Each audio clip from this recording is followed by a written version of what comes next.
పంచమ మహాసభలో అంటే వీళ్ళందరూ కలిసి, దళితులందరూ కలిసి అప్పట్లో పంచములు అని పిలిచే వాళ్ళందరూ ఒక సమావేశాన్ని ఏర్పాటు చేసుకున్నారు.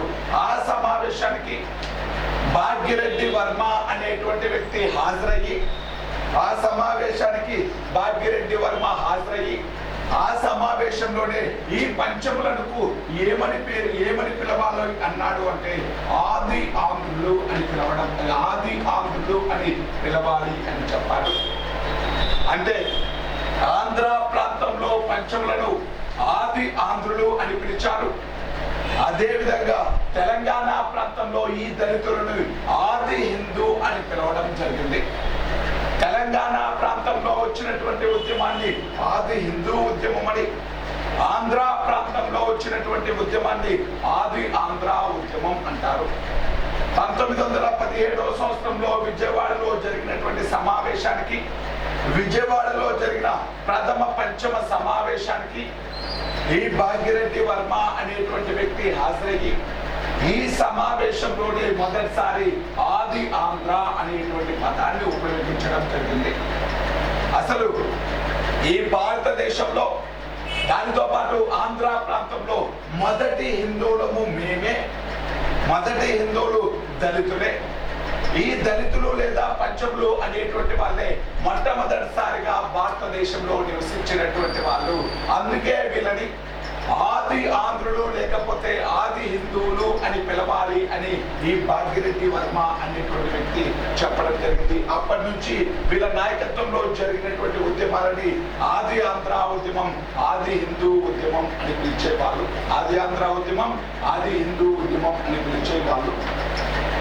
ఈ భాగ్యరెడ్డి వర్మ అనేటువంటి వ్యక్తి 1930వ సంవత్సరంలో లక్నోలో జరిగిన 1930వ సంవత్సరంలో లక్నోలో జరిగిన భారతదేశ అంటే అఖిల భారత దళితుల సభకి 1931వ సంవత్సరంలో లక్నోలో నిర్వహించిన అఖిల భారత దళితుల సభకి మొదటిదండి ఇది. మొదటి అఖిల భారత దళితుల సభకి ఈ భాగ్యరెడ్డి వర్మ అధ్యక్షుడు లాగా పనిచేయడం జరిగింది. 1930 లక్నోలో జరిగిన అఖిల భారత దళితుల సభకి భాగ్యరెడ్డి వర్మ అనేటువంటి వ్యక్తి అధ్యక్షత వహించడం జరిగింది. ఈ సమావేశంలోనే దళితుల నాయకుడిగా డాక్టర్ బిఆర్ అంబేద్కర్ ను ఎన్నుకోవడం జరిగింది. భారతదేశం మొత్తానికి దళితుల యొక్క నాయకుడిగా డాక్టర్ బిఆర్ అంబేద్కర్ ను ఏ సమావేశంలో ఎన్నుకున్నారు అంటే 1930వ సంవత్సరంలో లక్నోలో జరిగిన అఖిల భారత ప్రథమ దళితుల సభ, అఖిల భారత ప్రథమ దళితుల సభలో భాగ్యరెడ్డి వర్మ అధ్యక్షతన జరిగింది. ఈ సమావేశంలోనే అంబేద్కర్ ను భారతదేశంలోని దళితులందరికీ కూడా ప్రతినిధిగా ఎన్నుకోవడం జరిగింది. ఇక్కడ వచ్చేటువంటి ఏపీ హిస్టరీ మీరు చూసుకుంటే ఏపీ హిస్టరీలో స్టోరీలు ఏమి పెద్దవి ఏమి ఉండవండి. స్టోరీల కంటే కూడా ఇంపార్టెంట్ ఏంటి అంటే సంవత్సరాలు ఇంపార్టెంట్, అదేవిధంగా వాళ్ళ ప్రోగ్రామ్ పేరు ఇంపార్టెంట్, వాళ్ళు చేసినటువంటి కార్యక్రమం పేరు ఇంపార్టెంట్, వాళ్ళు స్థాపించినటువంటి పత్రికలు ఇంపార్టెంట్. ఇక్కడ మనం ఏదో అంటే మనం ఇక్కడ ఎక్స్ప్లెనేషన్ అనేటువంటిది తక్కువగా ఉంటుంది, నోట్స్ అనేటువంటిది ఎక్కువగా ఉంటుంది. ఏపీ హిస్టరీలో మనము ఇంతకుముందు ప్రాచీన ఆంధ్రప్రదేశ్ చరిత్ర, మధ్యయుగ ఆంధ్రప్రదేశ్ చరిత్ర అంటే అక్కడ రాజులు ఉంటారు కాబట్టి వాళ్ళ గురించి ఎక్కువగా చెప్పుకుంటాం. కానీ ఇక్కడ ప్రతి పాయింట్ కూడా ఇంపార్టెంటే, ఏ పాయింట్ ని కూడా వదిలేయడానికి లేదు. ప్రతి పాయింట్ కూడా చాలా చాలా ఇంపార్టెంట్. మోడర్న్ ఏపీ హిస్టరీలో మనకి ఎక్కువ మార్కులు కూడా మోడర్న్ ఏపీ హిస్టరీ నుంచే వస్తాయి, గ్రూప్ 2లో కానీ గ్రూప్ 1లో కానీ. అందుకని ప్రతి పాయింట్ కూడా నేర్చుకోవాల్సిందే. ఒక్కోసారి ఎలా అడుగుతాడు అంటే ప్రథమ దళితుల అంటే అఖిల భారత ప్రథమ దళితుల మహాసభ ఎక్కడ నిర్వహించారు? లక్నోలో నిర్వహించారు. ఎవరు అధ్యక్షుడు? భాగ్యరెడ్డి వర్మ. ఎవరు అధ్యక్షుడు అంటే భాగ్యరెడ్డి వర్మ. ఆది ఆంధ్ర ఉద్యమ ఉద్యమం లేకపోతే ఆది హిందూ ఉద్యమం ఎవరి నాయకత్వంలో వచ్చింది? భాగ్యరెడ్డి వర్మ. ఆయన స్థాపించినటువంటి ప్రముఖ సంస్థలు ఏంటి? జగన్ మిత్ర మండలి, మన్య సంఘం అనేటువంటి సంస్థలు స్థాపించడం జరిగింది. మొట్టమొదటిసారిగా ఆది ఆంధ్ర అనేటువంటి పదం ఎప్పుడు, అంటే ఆది ఆంధ్ర అనేటువంటి పదం ఎప్పుడు ఉపయోగించారు? 1917 విజయవాడలో జరిగిన ప్రథమ పంచమ మహాసభ సమావేశంలో మొట్టమొదటిసారిగా ఆది ఆంధ్ర అనేటువంటి పదాన్ని ఉపయోగించడం జరిగింది. ఇతని యొక్క కార్యక్రమాలు ఎలా ఉంటాయంటే, అందరికీ కలిపి ప్రీతి భోజనాలు లేకపోతే సాపంతి భోజనాలు ఏర్పాటు చేసేవాడు. ప్రీతి భోజనాలు లేకపోతే సాపంతి భోజనాలు అంటే అర్థం ఏంటి అంటే, ఒకప్పుడు ఒక్కొక్క కులానికి సపరేట్ గా ఫంక్షన్ జరిగినా కూడా ఏ కులం వాళ్ళకి ఆ కులం సపరేట్ గా ఉండేటువంటి వాళ్ళు భోజనాలు కూడా ఒక్కొక్కరికి ఒక్కొక్క చోట నిర్వహించేవాళ్ళు. వాళ్ళకి సప్లై చేసేటువంటి వాళ్ళు కూడా, క్యాటరింగ్ వాళ్ళు కూడా, అంటే వాళ్ళకి భోజనం వడ్డించే వాళ్ళు కూడా ఆ కులం వాళ్ళే ఉండేవాళ్ళు. మిగతా కులాలతో కలిసి భోజనాలు చేసేటువంటి వాళ్ళు కాదు. ఇటువంటి సమయంలో భాగ్యరెడ్డి వర్మ అనేటువంటి వ్యక్తి సాపంతి భోజనాలు ఏర్పాటు చేయించాడు. అంటే అన్ని కులాల వాళ్ళు ఒకే వరుసలో పక్క పక్కన కూర్చుని భోజనం చేసేలాగా చేశాడు. దీనితో పాటు ఈ దళితుల్లో ఉండేటువంటి ఆచార వ్యవహారాలు మార్చుకోమని చెప్పాడు. మనం కూడా, అంటే దళితులు కూడా అభివృద్ధి చెందినటువంటి కులాలు ఎలాగైతే ఉంటున్నాయో మనం కూడా వాళ్ళలాగే ఉందాం. మనలో ఉండేటువంటి చిన్న చిన్న దురాచారాలు కొన్ని ఉన్నాయి, ఇంకా వాటన్నిటినీ రూపుమాపుకొని వాటన్నిటినీ వదిలేసుకొని మనం కూడా అగ్రవర్ణాలలాగా ఉందాం. మనం నీట్ గా ఉంటేనే మనకు రెస్పెక్ట్ వస్తుంది అని చెప్పి వాళ్ళలో ఉండేటువంటి ఆచార వ్యవహారాలు మార్చడానికి ప్రయత్నించాడు భాగ్యరెడ్డి వర్మ అనేటువంటి వ్యక్తి. భాగ్యరెడ్డి వర్మ అనేటువంటి వ్యక్తి తర్వాత ఆంధ్ర ప్రాంతంలో కొంతమంది నాయకులు, ఆంధ్ర ప్రాంతంలో కొంతమంది దళిత నాయకులు అనేటువంటి వాళ్ళు వీళ్ళ యొక్క అభివృద్ధి కోసం కొన్ని సంస్థలను స్థాపించడం జరిగింది, కొన్ని స్కూళ్లను స్థాపించడం జరిగింది, కొన్ని హాస్టల్స్ స్థాపించడం జరిగింది. అటువంటి వాళ్ళలో జాలా రంగస్వామి అనేటువంటి వ్యక్తి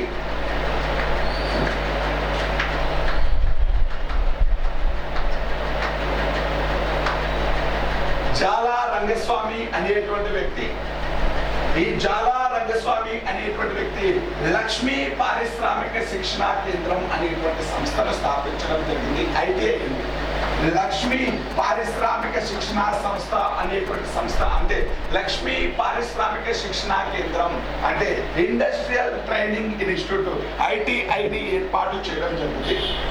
లక్ష్మీ పారిశ్రామిక శిక్షణా సంస్థ అనేటువంటి దానిని ఏర్పాటు చేశాడు జాలా రంగస్వామి. ఎవరి కోసం అంటే దళితుల కోసం. ఎవరి కోసము అంటే దళితుల కోసం. అదే విధంగా దళితుల కోసం పాఠశాలలు ఏర్పాటు చేశారు. దానితో పాటు హాస్టల్స్ కూడా, వాళ్ళకి సరిగా ఫుడ్ ఉండదు కాబట్టి వాళ్ళు స్కూల్కి వెళ్ళేటప్పుడు వాళ్ళకి సరిగా ఫుడ్ ఉండదు కాబట్టి వాళ్ళకి ఫుడ్ కూడా ఏర్పాటు చేసి, ఆహారాన్ని కూడా ఏర్పాటు చేసి హాస్టల్స్ ఏర్పాటు చేశాడు, సంక్షేమ హాస్టల్స్ ఏర్పాటు చేశాడు జాలా రంగస్వామి అనేటువంటి వ్యక్తి. జాలా రంగస్వామి అనేటువంటి వ్యక్తి. అదేవిధంగా ఉండ్రు తాతయ్య అనేటువంటి వ్యక్తి,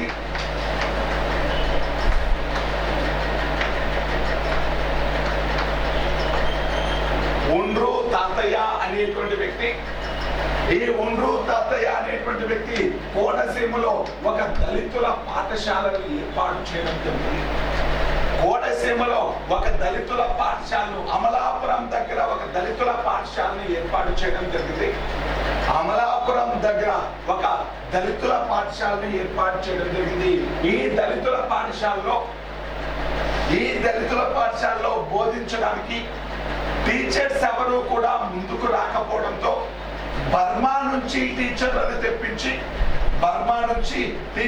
తెప్పించి ఆ స్కూల్ ని రన్ చేసిన వాడు ఎవరు అంటే ఉండ్రు తాతయ్య. అమలాపురం ప్రాంతంలో దళితుల కోసం ప్రత్యేక కార్యక్రమాలు చేపట్టాడు ఉండ్రు తాతయ్య. ఇతను స్థాపించాడు దళితుల కోసం ప్రత్యేక స్కూల్ అనేటువంటిది. కాకపోతే ఈ స్కూల్లో అగ్రవర్ణాల టీచర్లు పనిచేయడానికి ఇష్టం లేకపోతే, ఏ టీచర్లు ముందుకు రాకపోతే బర్మా నుంచి టీచర్లను తెప్పించి, బర్మా నుంచి ఉపాధ్యాయులు తెప్పించి స్కూళ్ళు రన్ చేశాడు ఉండ్రు తాతయ్య అనేటువంటి వ్యక్తి. అదేవిధంగా ఎంఎల్ ఆదయ్య అనేటువంటి వ్యక్తి,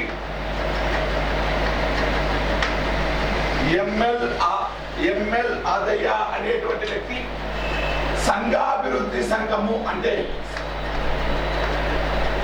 సంఘాభివృద్ధి సంఘము అనేటువంటి సంస్థను స్థాపించడం జరిగింది. ఎంఎల్ ఆదయ్య అనేటువంటి వ్యక్తి సంఘాభివృద్ధి సంఘము అనేటువంటి సంస్థను స్థాపించడం జరిగింది. అరిగే రామస్వామి అనేటువంటి వ్యక్తి సునీత బాల సమాజంను స్థాపించడం జరిగింది. సునీత బాల సమాజం అనేటువంటి సంస్థను స్థాపించడం జరిగింది. అరిగే రామస్వామి అనేటువంటి వ్యక్తి సునీత బాల సమాజం అనేటువంటి సంస్థను స్థాపించాడు. ఎంఎల్ ఆదయ్య అనేటువంటి వ్యక్తి సంఘాభివృద్ధి సంఘము అనేటువంటి సంస్థను స్థాపించడం జరిగింది. వీళ్ళు ఇటువంటి సంస్థలన్నీ స్థాపించి, ఈ సంస్థల సహాయంతో ఈ సంస్థల సహాయంతో స్కూళ్ళని, హాస్టల్స్ ని ఏర్పాటు చేశారు. ఎందుకంటే ఈ దళితులు అనేటువంటి వాళ్ళు చదువుకొని వాళ్ళ యొక్క కులాన్ని, వాళ్ళ యొక్క వర్గాన్ని వాళ్ళే అభివృద్ధి చేసుకోవాలి అన్న ఉద్దేశంతో ఇటువంటి సంక్షేమ కార్యక్రమాలు చేపట్టడం జరిగింది. కొంతమంది భాగ్యరెడ్డి వర్మ లాంటి వాళ్ళు, జాలా రంగస్వామి, అరిగే రామస్వామి, ఉండ్రు తాతయ్య, ఎంఎల్ ఆదయ్య లాంటి వాళ్ళు వీళ్ళందరూ కూడా దళితులే. వాళ్ళ యొక్క వర్గాన్ని, వాళ్ళ యొక్క కులాన్ని సంస్కరించడం కోసం ఇటువంటి అనేక సంస్థలు స్థాపించి వాటి ద్వారా స్కూళ్ళని, హాస్టళ్లను స్థాపించడం జరిగింది. వాళ్ళలో విద్యా బుద్ధులు నేర్పిస్తేనే, అంటే వాళ్ళు విద్య నేర్చుకుంటేనే అభివృద్ధి చెందుతారు అన్న ఉద్దేశంతో వాళ్ళ కోసం అనేక స్కూళ్ళు, కాలేజీలు స్థాపించడం జరిగింది. వీళ్ళతో పాటు కొంతమంది దళిత రచయితలు అనేటువంటి వాళ్ళు అప్పట్లో అప్పట్లో ఉండేటువంటి సమాజంలో ఉండేటువంటి కుల వివక్షతకు వ్యతిరేకంగా రచనలు కూడా చేయడం జరిగింది. అటువంటి వాళ్ళలో ప్రధానమైన వ్యక్తి గుర్రం జాషువా.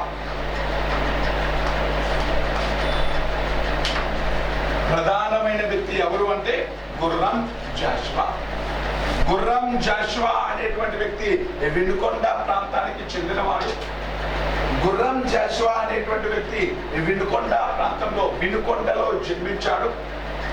ఇతను అనేక రచనలు చేయడం జరిగింది. ఇతను రచించినటువంటి ప్రముఖ గ్రంథాలలో ఫిరదౌసి,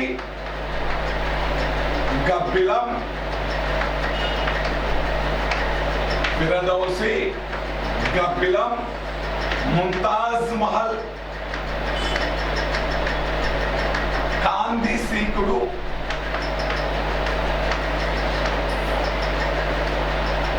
ఫిరదౌసి, గబ్బిలం, ముంతాజ్ మహల్, కాంది సీకుడు అనేటువంటివి ప్రముఖమైనటువంటి రచనలు. దీనితో పాటు క్రీస్తు చరిత్రము అనేటువంటి గ్రంథాన్ని కూడా రాశాడు. కాకపోతే ఎప్పుడు అడిగేటువంటివి ఇవి గుర్తుపెట్టుకోండి చాలు. ఫిరదౌసి, గబ్బిలం, ముంతాజ్ మహల్, కాంది సీకుడు అంటే ఎవరు? శరణార్థి అని అర్థం. కాంది సీకుడు అంటే ఎవరు? శరణార్థి అంటే ఎవరు? తమ యొక్క ఆవాసాలు, కూడుగుడ్డ మొత్తాన్ని కోల్పోయి వేరే ప్రాంతానికి వలస వచ్చి శరణార్థిగా ఉంటాడు. అటువంటి వాళ్ళను కాంది సీకుడు అని పిలుస్తాం. ఫిరదౌసి, గబ్బిలం, ముంతాజ్ మహల్, కాంది సీకుడు అనేటువంటి రచనలు రాసింది ఎవరు అంటే గుర్రం జాషువా. వినుకొండలో జన్మించాడు ఈ గుర్రం జాషువా. ఇతడికి కొన్ని బిరుదులు కూడా ఉన్నాయి. ఇతడి యొక్క బిరుదులు ఏంటి అంటే కవి కోకిల, కవి కోకిల, దాంతో పాటు నవయుగ వైతాళికుడు, కవి కోకిల, నవయుగ వైతాళికుడు, కవి దిగ్గజ, మధుర శ్రీనాథ. కవి దిగ్గజ, మధుర శ్రీనాథ అనేటువంటి బిరుదులు కలవు. గుర్రం జాషువాకి కవి కోకిల, నవయుగ వైతాళికుడు, కవి దిగ్గజ, మధుర శ్రీనాథ అనేటువంటి బిరుదులు కలవు. మధుర శ్రీనాథ అనేటువంటి బిరుదును భాగ్యరెడ్డి వర్మ ఇవ్వడం జరిగింది. మధుర శ్రీనాథ అనేటువంటి బిరుదులు గుర్రం జాషువాకు ఎవరిచ్చారు? భాగ్యరెడ్డి వర్మ ఇవ్వడం జరిగింది. భాగ్యరెడ్డి వర్మ గుర్రం జాషువాను ఏమని పిలిచాడు అంటే మధుర శ్రీనాథ అని పిలవడం జరిగింది. మధుర శ్రీనాథ అని పిలవడం జరిగింది. గుర్రం జాషువా రచించిన ప్రముఖ రచనలు గాంధీసీకుడు, ఫిరదోసి, గబ్బిలం, ముంతాజ్. ఎప్పుడు అడిగేటువంటిది గబ్బిలం అండి, ఎప్పుడు అడుగుతూ ఉంటాడు గబ్బిలాన్ని. దానితో పాటు ఇతని యొక్క బిరుదులు కవి కోకిల, నవయుగ వైతాళికుడు, కవి దిగ్గజ, మధుర శ్రీనాథ. మధుర శ్రీనాథ అని ఎవరు పిలిచారు? భాగ్యరెడ్డి వర్మ పిలవడం జరిగింది. ఇతనితో పాటు ఇంకొక ప్రముఖ దళిత రచయిత ఉన్నాడు, బోయి భీమన్న.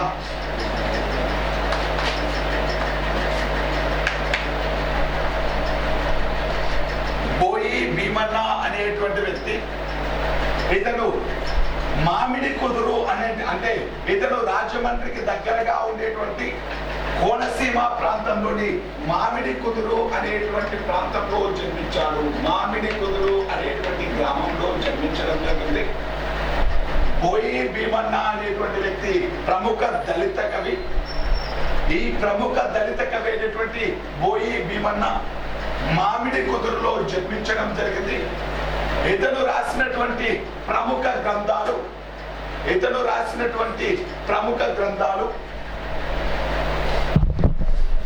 గుడిసెలు కాలిపోతున్నాయి. చాలా చాలా ఇంపార్టెంట్ అండి ఇది. గుడిసెలు కాలిపోతున్నాయి, పాలేరు, పిల్లి శతకం, పాలేరు, పిల్లి శతకం. దీంతో పాటు పాలేరు నుండి పద్మశ్రీ దాకా, పాలేరు నుండి పద్మశ్రీ దాకా ఎప్పుడు అడిగేటువంటి బిట్టు గుడిసెలు కాలిపోతున్నాయి. బోయి భీమన్న అనేటువంటి వ్యక్తి మామిడి కుదురు ప్రాంతంలో జన్మించాడు. గుడిసెలు కాలిపోతున్నాయి, పాలేరు, పిల్లి శతకం, పాలేరు నుండి పద్మశ్రీ దాకా అనేటువంటి రచనలు రాశాడు. ఎవరు అంటే బోయి భీమన్న అనేటువంటి వ్యక్తి. ఇతడు ప్రముఖ దళిత కవి. గుర్రం జాషువా, బోయి భీమన్న అనేటువంటి వాళ్ళు దళిత కవులు. దళితులని చైతన్యవంతం చేయడానికి, ఈ దళితులపై చూపించేటువంటి కుల వివక్షతకు వ్యతిరేకంగా వీళ్ళ యొక్క రచనలు అనేటువంటివి చేయడం జరిగింది. కుల వివక్షతకు వ్యతిరేకంగా అనేక రచనలు చేయడం జరిగింది. ఇది దళిత కవిత్వం అనేటువంటి దానికి సంబంధించి. గుర్రం జాషువా యొక్క బిరుదులేంటి? కవి కోకిల, నవయుగ వైతాళికుడు, కవి దిగ్గజ, మధుర శ్రీనాథ. మధుర శ్రీనాథ అని ఎవరు పిలిచారు? భాగ్యరెడ్డి వర్మ పిలిచారు. గుడిసెలు కాలిపోతున్నాయి ఎవరి రచన? బోయి భీమన్న రచన. పాలేరు, పిల్లి శతకం ఎవరి రచనలు? బోయి భీమన్నలు. అదేవిధంగా ఈ గబ్బిలం, ఫిరదోసి, గాంధీసీకుడు, ముంతాజ్ మహల్, క్రీస్తు చరిత్రము అనేటువంటి గ్రంథాలు ఎవరివి? గుర్రం జాషువా. ఎక్కడ జన్మించాడు? వినుకొండలో జన్మించాడు. ఎక్కడ జన్మించాడు? వినుకొండలో జన్మించాడు గుర్రం జాషువా అనేటువంటి వ్యక్తి. ఎంఎల్ ఆదయ్య స్థాపించిన సంస్థ పేరు సంఘాభివృద్ధి సంఘము. సంఘాభివృద్ధి సంఘాన్ని ఎంఎల్ ఆదయ్య స్థాపించాడు. అరిగే రామస్వామి స్థాపించినటువంటి సంస్థ పేరు సునీత బాల సమాజం. అమలాపురం ప్రాంతంలో దళితుల కోసం పాఠశాలను ఏర్పాటు చేసిన వ్యక్తి ఉండ్రు తాతయ్య. ఉండ్రు తాతయ్య ఎక్కడి నుంచి ఉపాధ్యాయులు పిలిపించాడు? బర్మా నుంచి ఉపాధ్యాయులు లక్ష్మీ పారిశ్రామిక శిక్షణ కేంద్రాన్ని స్థాపించిన వ్యక్తి ఎవరు? చాలా రంగస్వామి. దళితుల కోసం హాస్టల్స్ నిర్మించిన వ్యక్తి కూడా చాలా రంగస్వామి అనేటువంటి వ్యక్తి. ఆది హిందూ ఉద్యమం లేకపోతే ఆది ఆంధ్ర ఉద్యమానికి నాయకుడు ఎవరు? భాగ్యరెడ్డి వర్మ. 1931వ సంవత్సరంలో అఖిల భారత దళితుల సభ ఎక్కడ జరిగింది? లక్నోలో జరిగింది. దీనికి అధ్యక్షత వహించిన వ్యక్తి ఎవరు? భాగ్యరెడ్డి వర్మ. దీనికి అధ్యక్షత వహించిన వ్యక్తి ఎవరు అంటే భాగ్యరెడ్డి వర్మ. ఈ సమావేశంలో ఎవరిని దళితుల నాయకుడిగా ఎన్నుకున్నారు? డాక్టర్ బిఆర్ అంబేద్కర్ ని దళితుల నాయకుడిగా ఎన్నుకోవడం జరిగింది. ఇవి ఆంధ్రాలో జరిగినటువంటి కుల ఉద్యమాలు అనేటువంటివి. నెక్స్ట్, ఆంధ్రాలో ప్రజా చైతన్యం. ఆంధ్రాలో ప్రజా చైతన్యం.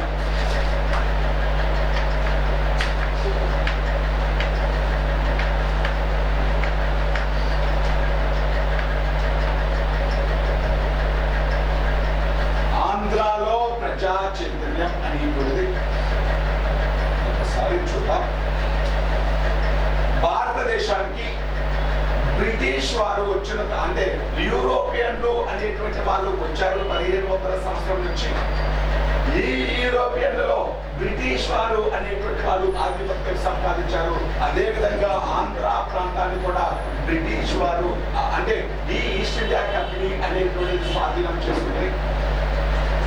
1766వ సంవత్సరంలో 1766వ సంవత్సరంలో ఒక్క గుంటూరు తప్ప కోస్తా ప్రాంతం మొత్తాన్ని, 1788వ సంవత్సరంలో గుంటూరు ప్రాంతాన్ని, అదేవిధంగా 1800 సంవత్సరంలో రాయలసీమ సీడెడ్ ప్రాంతాలని, 1802వ సంవత్సరంలో చిత్తూరు నెల్లూరు ప్రాంతాలు, ఇలా అన్ని ప్రాంతాలను ఆక్రమించుకున్నారు.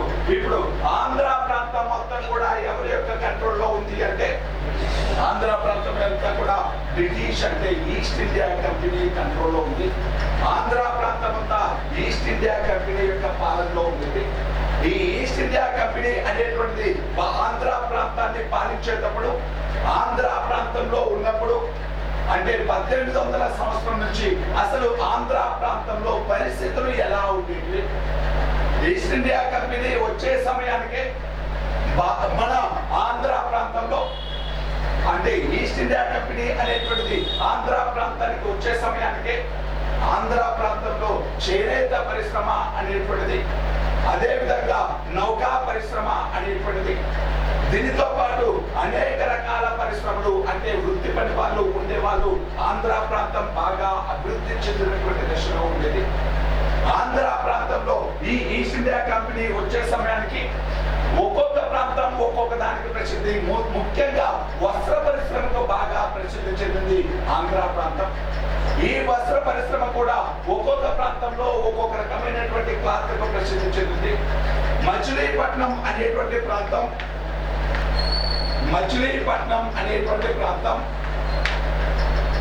ఎన్నిసార్లు ఉతికినప్పటికీ అంటే ఉతికే కొద్దీ నిగనిగలాడేటువంటి, ఉతికే కొద్దీ ఇంకా షేడింగ్ ఎక్కువ వచ్చేటువంటి క్యాలికో గుడ్డలకు బాగా ప్రసిద్ధి చెందింది.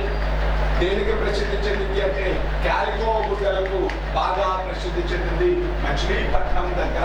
మచిలీపట్నం పరిసర ప్రాంతాలు క్యాలికో గుడ్డలకు, రంగు గుడ్డలకు బాగా ప్రసిద్ధి చెందింది. రంగు వస్త్రాలకు బాగా ప్రసిద్ధి చెందింది మచిలీపట్నం.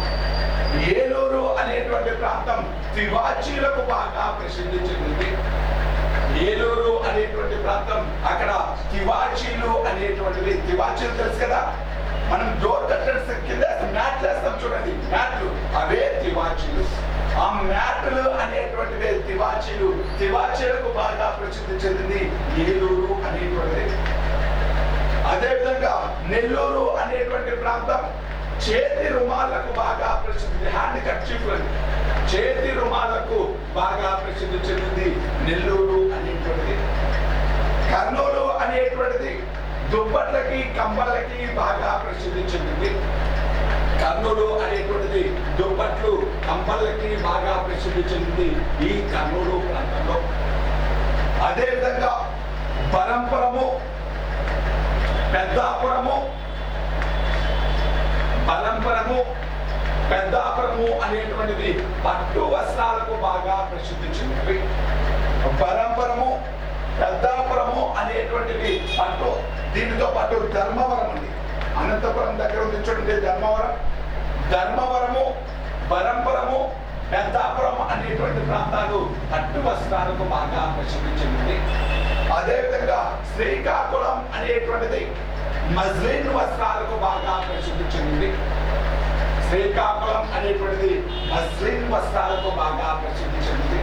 మీకు పొందూరు కద్దరు పేరున్నారా? ఎక్కడ పొందూరు ఉండేది? శ్రీకాకుళం జిల్లాలో ఉంటుంది పొందూరు అనేటువంటిది. పొందూరు అనేటువంటిది ఎక్కడ ఉంది అంటే శ్రీకాకుళం జిల్లాలో ఉంటుంది. మచిలీపట్నం దగ్గర ఎటువంటి వస్త్రాలకు ప్రసిద్ధి? గారిగో గుడ్డలకి, రంగు గుడ్డలకి. ఏలూరు వేటికి ప్రసిద్ధి? ప్రసిద్ధి. నెల్లూరు దేనికి ప్రసిద్ధి? చేతిరుమాలకు ప్రసిద్ధి. కర్నూలు దుప్పట్లు మరియు కమ్మలకు ప్రసిద్ధి. ధర్మవరం, బరంపురం, పెద్దాపురం అనేటువంటి ప్రాంతాలు పట్టు వస్త్రాలకు ప్రసిద్ధి. శ్రీకాకుళం అనేటువంటిది మజ్లిన్ వస్త్రాలకు ప్రసిద్ధి చెందింది. అంటే కంపెనీ వాళ్ళు ఆంధ్రదేశానికి వచ్చే సమయానికి, కంపెనీ వాళ్ళు ఆంధ్ర ప్రాంతాన్ని మొత్తాన్ని స్వాధీనం చేసుకునే సమయానికి ఆంధ్ర ప్రాంతంలో ఈ ప్రాంతాల్లో వస్త్ర పరిశ్రమ అనేటువంటిది బాగా అభివృద్ధి చెందింది. అసలు భారతదేశానికి బ్రిటిష్ వాళ్ళు వచ్చిందే వస్త్రాల కోసం. భారతదేశానికి బ్రిటిష్ వాళ్ళు వచ్చిందే వస్త్రాల కోసం. కాబట్టి ఈ వస్త్రాలని, అంటే ఈ ప్రాంతాలలో దొరికేటువంటి ఈ వస్త్రాలని బ్రిటిష్ వారు అంటే ఈ వస్త్రాలన్నింటినీ కూడా బ్రిటిష్ వారు ఇక్కడ తక్కువ రేటుకు కొని ఇవి తీసుకెళ్లి యూరోప్ లో అమ్ముకునేటువంటి వాళ్ళు. బ్రిటిష్ వారు తమ యొక్క మొదటి స్థావరాన్ని ఆంధ్ర ప్రాంతంలో ఎప్పుడు ఏర్పాటు చేసుకున్నారు? 1611వ సంవత్సరంలో మచిలీపట్నంలో ఏర్పాటు చేసుకోవడం జరిగింది. కానీ మచిలీపట్నం పరిసర ప్రాంతాల్లో అంతకు ముందే ఏ కంపెనీ ఉంది? డచ్ కంపెనీ ఉంది. డచ్ కంపెనీ ఎప్పుడు ఏర్పాటు చేసుకున్నారు? 1605వ సంవత్సరంలో. ఈ డచ్ కంపెనీ అనేటువంటిది ఇక్కడ ఉండేటువంటి నేత పని వారికి ముందే అడ్వాన్స్ ఇచ్చేది. దానితో పాటు ఈ డచ్ వాళ్ళు కొంచెం ఎక్కువ రేటు పెట్టి వస్త్రాలు కొనుక్కునే వాళ్ళు. దానితో పాటు పెద్దగా నాణ్యత కూడా కోరేవారు కాదు డచ్ వాళ్ళు. అందుకే మచిలీపట్నం పరిసర ప్రాంతాల్లో ఏ వ్యాపారస్తులకు ఎక్కువగా, అంటే ఎక్కువ పేరుండేది అంటే డచ్ వ్యాపారస్తులకి.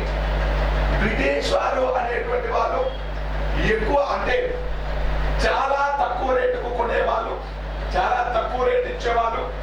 ఎటువంటి ముందస్తు అడ్వాన్స్ ఇచ్చేవాళ్ళు కాదు, కానీ మంచి నాణ్యత కొనేవారు కావడంతో బ్రిటిష్ వారి కంటే కూడా డచ్ వారికి ఎక్కువగా ఆదరణ ఉండేది. డచ్ వారికి ఎక్కువ వస్త్రాలు అమ్మేవాళ్ళు ఈ మచిలీపట్నం పరిసర ప్రాంతంలోని ప్రజలు. దీనితో ఈ బ్రిటిష్ వారు అనేటువంటి వారు మచిలీపట్నం నుంచి ఏ ప్రాంతానికి వెళ్ళారు? పులికాట్ ప్రాంతానికి వెళ్ళారు. 1921లో ఎక్కడ స్థావరం ఏర్పాటు చేసుకున్నారు? పులికాట్ స్థావరం. కానీ అక్కడ నాణ్యమైనటువంటి వస్త్రాలు దొరకకపోవడంతో, అంటే 1826వ సంవత్సరంలో, 1800 కాదు, మనం 1626వ సంవత్సరంలో ఆర్ముగం అనేటువంటి ప్రాంతంలో స్థావరం ఏర్పాటు చేసుకున్నారు. కానీ ఇక్కడ కూడా వాళ్ళకు తగినంత, అంటే నాణ్యమైన వస్త్రాలు దొరకకపోవడంతో దామెర్ల వెంకటాద్రి నాయుడు యొక్క, దామెర్ల వెంకటాద్రి సోదరుల యొక్క మధ్యవర్తిత్వం ద్వారా ఏ ప్రాంతాన్ని పొందారు?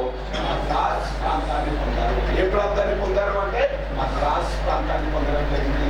మద్రాస్ ప్రాంతాన్ని ఈ బ్రిటిష్ వారికి అప్పగించినటువంటి రాజెవరు? మూడవ వెంకటపతి రాయుడు. మూడవ వెంకటపతి రాయుడు. ఈ కంపెనీ పాలనలో ఆంధ్రదేశంలో, ఈ కంపెనీ పాలనలో ఆంధ్రదేశంలో వస్త్ర పరిశ్రమ అనేటువంటిది అభివృద్ధి చెందింది. దీనితో పాటు కోరింగ అనేటువంటి ప్రాంతంలో, కోరింగ తూర్పు గోదావరి జిల్లా మడ అడవులకు బాగా ప్రసిద్ధి చెందింది. కోరింగ అనేటువంటిది మడ అడవులకు బాగా ప్రసిద్ధి చెందింది. కోరింగ వన్యప్రాణి సంరక్షణ కేంద్రం ఏ జిల్లాలో ఉంది? తూర్పు గోదావరి జిల్లాలో ఉంది. కోరింగ వన్యప్రాణి సంరక్షణ కేంద్రం ఎక్కడ ఉంది అంటే ఈస్ట్ గోదావరి జిల్లాలో ఉంది. ఈ కోరింగ అనేటువంటి ప్రాంతంలో అప్పటికే నౌకా నిర్మాణ పరిశ్రమ అనేటువంటిది అభివృద్ధి చెందింది. నౌకా నిర్మాణ పరిశ్రమ అనేటువంటిది కోరింగ ప్రాంతంలో అభివృద్ధి చెందింది. ఇప్పుడంటే ఏమీ లేదు. కానీ ఒకప్పుడు కోరింగా ప్రాంతంలో నౌకా నిర్మాణ పరిశ్రమ అనేటువంటిది అభివృద్ధి చెందింది. ఈ ఈస్ట్ ఇండియా కంపెనీ వాళ్ళు ఇక్కడ ప్రజల పైన, అంటే ఇక్కడ ఉండేటువంటి ప్రజల పైన అనేక రకాలైనటువంటి ట్యాక్సులు విధించడం జరిగింది. భూమి శిస్తుతో పాటు వీళ్ళు విధించినటువంటి ట్యాక్స్ మోతుర్బా పన్ను అనేటువంటిది. భూమి శిస్తుతో పాటు వీళ్ళు విధించినటువంటి ట్యాక్స్ ఏంటి అంటే మోతుర్బా పన్ను అనేటువంటిది. మోతుర్బా పన్నునే ఏమని పిలుస్తారు అంటే రాట్నపు పన్ను అని పిలుస్తారు. మోతుర్బా పన్నునే ఏమని పిలుస్తారు అంటే రాట్నపు పన్ను అని పిలవడం జరుగుతుంది. మోతుర్బా పన్ను, దీనినే రాట్నపు పన్ను అంటే బట్టలు నేయడం పైన పన్ను వేయడం, చేనేత వృత్తి పని వారి పైన పన్ను వేయడాన్ని మోతుర్బా పన్ను లేకపోతే రాట్నపు పన్ను అని పిలవడం జరుగుతుంది. మోతుర్బా పన్ను లేకపోతే రాట్నపు పన్ను అని పిలవడం జరుగుతుంది. 1858 సిపాయిల తిరుగుబాటు తర్వాత 1858 సిపాయిల తిరుగుబాటు తర్వాత మొత్తం భారతదేశం యొక్క పరిపాలన అనేటువంటిది విక్టోరియా మహారాణి చేతుల్లోకి వెళ్ళింది. ఈ విక్టోరియా మహారాణి అనేటువంటి ఆవిడ ఒక ప్రకటన జారీ చేసింది. అప్పటి నుంచి మీ యొక్క పరిపాలనా వ్యవహారాల్లో జోక్యం చేసుకోము అని. అప్పటి నుంచి మీ యొక్క పరిపాలనా వ్యవహారాల్లో జోక్యం చేసుకోము అని ప్రకటించడం జరిగింది. ఈ విక్టోరియా మహారాణి పరిపాలన అంటే విక్టోరియా మహారాణి పరిపాలించినప్పుడు విక్టోరియా మహారాణి పాలనా కాలంలో ఆంధ్ర ప్రాంతంలో అంటే కంపెనీ పరిపాలన కాలంలో మరియు విక్టోరియా మహారాణి పరిపాలన కాలంలో స్థాపించినటువంటి కొన్ని విద్యా సంస్థల గురించి చూద్దాం. ఎడ్యుకేషనల్ ఇన్స్టిట్యూట్స్, అసలు విద్య అనేటువంటిది ఎలా అభివృద్ధి చెందింది. ఆంధ్ర ప్రాంతంలో విద్యను మొట్టమొదటిసారిగా బోధించిన వాళ్ళు, స్కూల్స్ ను మొట్టమొదటిసారిగా ఏర్పాటు చేసిన వాళ్ళు క్రిస్టియన్ మిషనరీస్. ఆంధ్ర ప్రాంతంలో స్కూల్స్ ను స్థాపించి విద్యను బోధించిన వాళ్ళు మొదటగా ఎవరు అంటే క్రైస్తవ మిషనరీలు. ఈ క్రైస్తవ మిషనరీలు అనేటువంటి క్రైస్తవ మిషనరీలు ఆంధ్ర అంటే భారతదేశానికి వచ్చాయి. దాంతో పాటు ఆంధ్ర ప్రాంతానికి రావడం జరిగింది. ఆంధ్ర ప్రాంతంలో మొదట విద్య నేర్పించినటువంటి వాళ్ళు ఎవరు అంటే క్రైస్తవ మిషనరీలు. ఎగ్జామ్ లో అడిగిన క్వశ్చన్, ఇదే అడిగిన క్వశ్చన్. ఆంధ్ర ప్రాంతంలో మొదట విద్య నేర్పించినటువంటి వాళ్ళు, స్కూల్స్ స్థాపించినటువంటి వాళ్ళు ఎవరు అంటే క్రైస్తవ మిషనరీలు. అసలు ఆంధ్ర ప్రాంతానికి వచ్చినటువంటి మొట్టమొదటి క్రైస్తవ మిషనరీ ఏంటి అంటే లండన్ క్రైస్తవ మిషనరీ. 1805 సంవత్సరంలో లండన్ క్రైస్తవ మిషనరీ అనేటువంటిది, లండన్ క్రైస్తవ మిషనరీ అనేటువంటిది ఏ ప్రాంతానికి వచ్చింది అంటే జమ్మలమడుగు ప్రాంతానికి రావడం జరిగింది. జమ్మలమడుగు కడప ప్రాంతానికి రావడం జరిగింది. లండన్ మిషనరీ అనేటువంటిది, లండన్ క్రైస్తవ మిషనరీ అనేటువంటిది 1805 సంవత్సరంలో జమ్మలమడుగు ప్రాంతానికి, అంటే ఇది కూడా అడిగిన క్వశ్చన్. మొట్టమొదటి క్రైస్తవ మిషనరీ ఏంటి? లండన్ క్రైస్తవ మిషనరీ. ఆంధ్ర ప్రాంతంలో మొదటిసారిగా క్రైస్తవ మిషనరీలు ఏ ప్రాంతానికి వచ్చాయి? జమ్మలమడుగు ప్రాంతం, కడప జిల్లా అంటే కడప జమ్మలమడుగు ప్రాంతానికి మొదటిసారిగా లండన్ క్రిస్టియన్ మిషనరీ అనే మిషనరీస్ చాలా రకాలు ఉంటాయి కదండి. గ్యాస్పర్ మిషనరీ అని, అమెరికన్ బాప్టిస్ట్ మిషనరీ అని, లండన్ మిషనరీ అని, నోబుల్ మిషనరీ అని, ఇలా రకరకాలుగా ఉంటాయి. అలా క్రిస్టియన్ మిషనరీలో మొదట ఆంధ్ర ప్రాంతానికి వచ్చింది ఎవరు అంటే లండన్ క్రిస్టియన్ మిషనరీ. 1805 సంవత్సరంలో ఏ ప్రాంతానికి వచ్చింది? జమ్మలమడుగు కడప ప్రాంతానికి రావడం జరిగింది. ఈ లండన్ క్రైస్తవ మిషనరీ వచ్చిన తర్వాత 1841 సంవత్సరంలో నోబుల్ అనేటువంటి వ్యక్తి, నోబుల్ అంటే నోబెల్ అనేటువంటి వ్యక్తి, ఈ నోబెల్ అనేటువంటి వ్యక్తి మచిలీపట్నం వద్ద ఇతర క్రిస్టియన్ మిషనరీ అంటే మచిలీపట్నం వద్ద ఒక మిషనరీని స్థాపించాడు. నోబుల్ మిషనరీ అని పిలుస్తాం. నోబెల్ మిషనరీ అని పిలవడం జరుగుతుంది. 1841 సంవత్సరంలో నోబెల్ అనేటువంటి వ్యక్తి మచిలీపట్నం వద్ద ఒక మిషనరీని స్థాపించడం జరిగింది. 1866 సంవత్సరంలో ఒంగోలులో అమెరికన్ బాప్టిస్ట్ మిషనరీని స్థాపించడం జరిగింది. ఒంగోలులో అమెరికన్ బాప్టిస్ట్ మిషనరీని స్థాపించడం జరిగింది. ఒంగోలు మరియు గుంటూరు ప్రాంతాల్లో ఈ అమెరికన్ బాప్టిస్ట్ మిషనరీ అనేటువంటిది, ఒంగోలు మరియు గుంటూరు ప్రాంతాల్లో అమెరికన్ బాప్టిస్ట్ మిషనరీ అనేటువంటిది కార్యక్రమాలు చేపట్టేది. అమెరికన్ బాప్టిస్ట్ మిషనరీ అనేటువంటిది ఒంగోలు గుంటూరు ప్రాంతాల్లో తన యొక్క కార్యక్రమాలు చేపట్టేది. అసలు వీళ్ళు క్రిస్టియన్ మిషనరీస్ అనేటువంటి వాళ్ళు ఎడ్యుకేషనల్ ఇన్స్టిట్యూట్స్ ఎందుకు స్థాపించారు అంటే, ఎడ్యుకేషనల్ ఇన్స్టిట్యూట్స్ ఎందుకు స్థాపించారు అంటే వీళ్ళందరినీ కూడా క్రైస్తవ మతంలోకి మార్పించడం కోసం, క్రైస్తవ మతంలోకి మార్పించడం కోసం విద్య అనేటువంటిది కూడా ఎక్కువగా క్రైస్తవ మతం గురించి బోధించే వాళ్ళు ఇక్కడ ఉండేటువంటి భారతీయులు క్రైస్తవ మతంలోకి మార్పించడం కోసం ఈ క్రిస్టియన్ మిషనరీస్ అనేటువంటివి స్కూళ్ళను కూడా స్థాపించడం జరిగింది. లండన్ క్రిస్టియన్ మిషనరీ మొట్టమొదటిసారిగా భారతదేశ అంటే ఆంధ్ర ప్రాంతానికి వచ్చింది 1805వ సంవత్సరంలో. ఏ ప్రాంతానికి వచ్చింది అంటే చెప్పలమడుగు కడప ప్రాంతంలో. 1841వ సంవత్సరంలో నోబెల్ అనేటువంటి వ్యక్తి మచిలీపట్నం వద్ద ఒక మిషనరీని స్థాపించడం జరిగింది.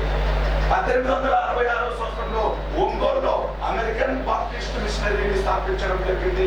ఈ గుంటూరులో కూడా ఏ మిషనరీ కార్యక్రమాలు నిర్వహించింది అంటే అమెరికన్ బాప్టిస్ట్ మిషనరీ అనేటువంటిది. ఈ లండన్ క్రైస్తవ మిషనరీ అనేటువంటిది కడప జమ్మలమడుగు ప్రాంతంతో పాటు విశాఖపట్నం ప్రాంతంలో కూడా తన యొక్క కార్యక్రమాలు నిర్వహించింది.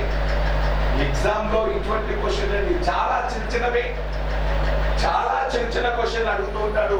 1805వ సంవత్సరంలో లండన్ క్రిస్టియన్ మిషనరీ అనేటువంటిది జమ్మలమడుగు కడప ప్రాంతానికి రావడం జరిగింది. ఇది మొదటి క్రిస్టియన్ మిషనరీ. 1841వ సంవత్సరంలో నోబెల్ అనేటువంటి వ్యక్తి మచిలీపట్నం వద్ద క్రిస్టియన్ మిషనరీని స్థాపించాడు. 1866వ సంవత్సరంలో ఒంగోలు ప్రాంతంలో అమెరికన్ బాప్టిస్ట్ మిషనరీ స్థాపించబడింది. ఈ అమెరికన్ బాప్టిస్ట్ మిషనరీ తన యొక్క కార్యక్రమాన్ని ఒంగోలు గుంటూరు పరిసర ప్రాంతాల్లో నిర్వహించబడింది. ఈ క్రిస్టియన్ మిషనరీస్ అనేటువంటివి స్కూళ్లను స్థాపించడంతో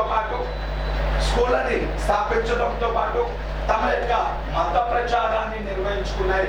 దానితో పాటు ఇక్కడ కరువులు అనేటువంటివి వచ్చినప్పుడు, ఇక్కడ ప్రజలకు ఆహారం సమస్య ఎదురైనప్పుడు ఈ క్రిస్టియన్ మిషనరీస్ అనేటువంటివి వాళ్ళకి ఆహారం అంటే ఫుడ్ ఇస్తున్నాము అనేటువంటి కారణం చేత వాళ్ళందరికి చేత క్రైస్తవ మతాన్ని అంటే క్రైస్తవ మతాన్ని అందరూ తీసుకునేలాగా ప్రోత్సహించడం జరిగింది.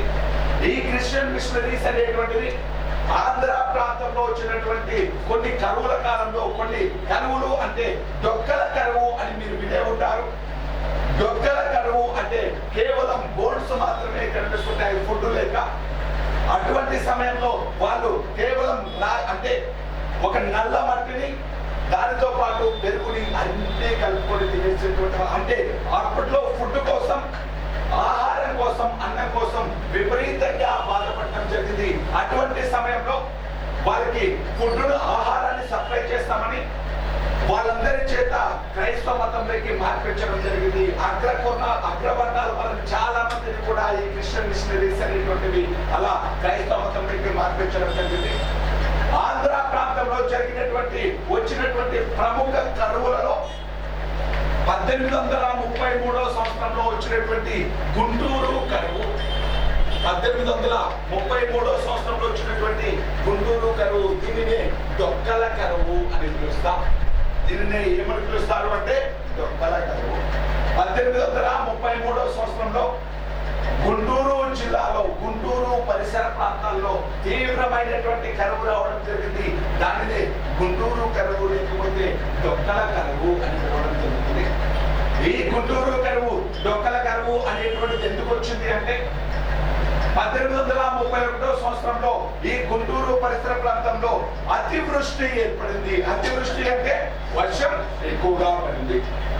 వర్షం ఎక్కువగా పడడంతో ఆ సంవత్సరంలో పంటలు వేసుకోవడానికి అవకాశం లేకుండా పోయింది. తర్వాత సంవత్సరం అనావృష్టి ఏర్పడింది, అంటే వర్షాలు అస్సలు పడలేదు. దీనితోటి ఈ ముందు సంవత్సరం పంటలు పండలేదు, ఈ సంవత్సరం పంటలు పండలేదు. ఇక ధాన్యం నిల్వలు లేకపోవడంతో ఆహార కరువు అనేటువంటిది ఏర్పడింది. ఈ ఆహార కరువు వచ్చినప్పుడు ఈ మచిలీపట్నం ఒంగోలు రహదారి వెంట అనేక శవాలు గుట్టలు గుట్టలుగా పేర్కొనిపోయేటువంటివి. అంటే కనీసం తినడానికి తిండి కూడా లేనటువంటి కరువు ఇది. ఈ సమయంలో కొన్ని దాదాపు 40% మంది ప్రజలు మరణించడం జరిగింది. దాదాపు 40% మంది ప్రజలు ఆహారం లేక మరణించడం జరిగింది. అంతటి తీవ్రమైనటువంటి కరువు, గుంటూరు కరువు లేకపోతే దొక్కల కరువు అనేటువంటి. ఈ డెడ్ బాడీస్ అన్ని గుట్టలు గుట్టలుగా పేర్కొనిపోయినాయి. వీటిని సరిగా దహనం కూడా చేయలేదు. దహనం చేయడానికి కూడా ఎవరూ లేకపోవడంతో ఈ శవాలు ఉండడంతో అనారోగ్య సమస్యలు వచ్చాయి. మళ్ళీ జబ్బులు రావడం జరిగింది. ప్లేగు, కలరా లాంటి విషపూరితమైనటువంటి జబ్బులు వచ్చి ఇంకా కొంతమంది మరణించడం జరిగింది. ఇటువంటి కరువులు వచ్చినప్పుడు వాళ్ళకి ప్రజలకి ఆహారం ఇస్తాము అని చెప్పి ఈ క్రిస్టియన్ మిషనరీస్ అనేటువంటివి అనేక మందిని క్రైస్తవ మతంలోకి మార్చడం జరిగింది. అలా ఈ గుంటూరు, ఈ ఒంగోలు పరిసర ప్రాంతాల్లో చాలా మందిని క్రైస్తవ మతంలోకి మార్చాయి ఈ క్రిస్టియన్ మిషనరీస్ అనేటువంటివి. చాలా మందిని క్రైస్తవ మతంలోకి మార్చాయి క్రిస్టియన్ మిషనరీస్ అనేటువంటివి. దీనితో పాటు ఇంకొక ప్రముఖ కరువు వచ్చింది 1866 సంవత్సరంలో. గంజాం జిల్లా కరువు అనేటువంటిది. గంజాం అనేటువంటి ప్రాంతం ఇప్పుడైతే ఒరిస్సా రాష్ట్రంలో ఉంటుంది. ఒకప్పుడు గంజాం జిల్లా ఆంధ్ర ప్రాంతంలో భాగం. 1866 సంవత్సరంలో గంజాం కరువు రావడం జరిగింది. ఇది కూడా తీవ్రమైనటువంటి కరువే. గంజాం కరువు అనేటువంటి 1866 సంవత్సరంలో రావడం జరిగింది. ఇటువంటి కరువుల కాలంలో చాలా మందిని క్రైస్తవ మతంలోకి మార్పించారు ఈ క్రిస్టియన్ మిషనరీస్ అనేటువంటి. మీకు భద్రాచలం అనేటువంటి తెలుసు కదా. ఒకప్పుడు భద్రాచలం దేనిలో భాగం? ఆంధ్రాలో భాగం. అసలు మొదట ఈ భద్రాచలం అనేటువంటిది దేనిలో భాగం అంటే మధ్యప్రదేశ్ లో భాగం. దేనిలో భాగము అంటే మధ్యప్రదేశ్ లో భాగం భద్రాచలం. ఈ మధ్యప్రదేశ్ లో భాగంగా ఉండేటువంటి భద్రాచలాన్ని 1874 సంవత్సరంలో ఆంధ్ర ప్రాంతంలో కలపడం జరిగింది. ఆంధ్ర ప్రాంతము అంటే ఏజెన్సీ ఏరియాలో కలపడం జరిగింది. గోదావరి జిల్లాలో కలపడం జరిగింది. ఏ సంవత్సరము అంటే 1874 సంవత్సరంలో భద్రాచలంను ఈ గోదావరి జిల్లాలో కలపడం జరిగింది. మళ్ళీ ఈ గోదావరి జిల్లా నుంచి భద్రాచలంను తీసుకెళ్లి తెలంగాణలో కలపడం జరిగింది. అందుకే మొన్న ఆంధ్రప్రదేశ్ అనేటువంటిది విభజన జరిగినప్పుడు భద్రాచలం అనేటువంటిది ఒకప్పుడు ఆంధ్ర ప్రాంతంలో ఉండేది కాబట్టి భద్రాచలాన్ని తిరిగి మాకు అప్పగించండి అని కొంతమంది ఆంధ్ర నాయకులు కోరడం జరిగింది. అసలు భద్రాచలం అనేటువంటిది ఏ సంవత్సరం గోదావరి జిల్లాలో కలిసింది అంటే 1874 సంవత్సరం. అంతకుముందు ఏ రాష్ట్రంలో భాగము? మధ్యప్రదేశ్ రాష్ట్రంలో భాగము. అంతకుముందు మధ్యప్రదేశ్ రాష్ట్రంలో భాగంగా ఉండేది. ఈ కంపెనీ అంటే ఈ విక్టోరియా మహారాణి పరిపాలిస్తున్నటువంటి ప్రాంతంలో ఆంధ్ర ప్రాంతంలో ఒక చిన్న తిరుగుబాట్లు అనేటువంటివి గిరిజన ఉద్యమాలు. నిన్న రంభ ఉద్యమం, కోయ ఉద్యమం చూసుకున్నాం కదా. ఇంకొక చిన్న తిరుగుబాటు గురించి చూద్దాం. దాని పేరే రంభ. ఇది కూడా రంభ తిరుగుబాటేనండి.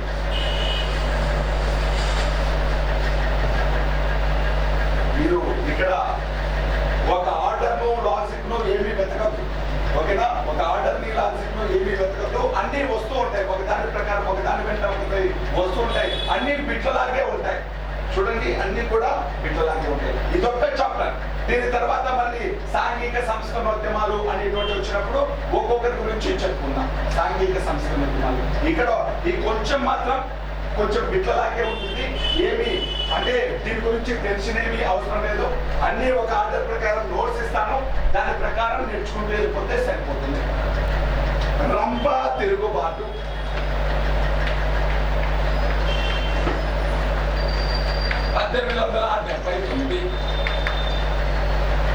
రంప తిరుగుబాటు 1879.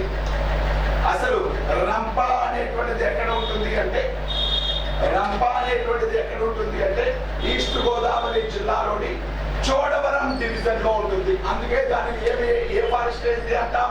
రంప చోడవరం అంటాం. రంప అనేటువంటిది ఒక గ్రామం పేరు.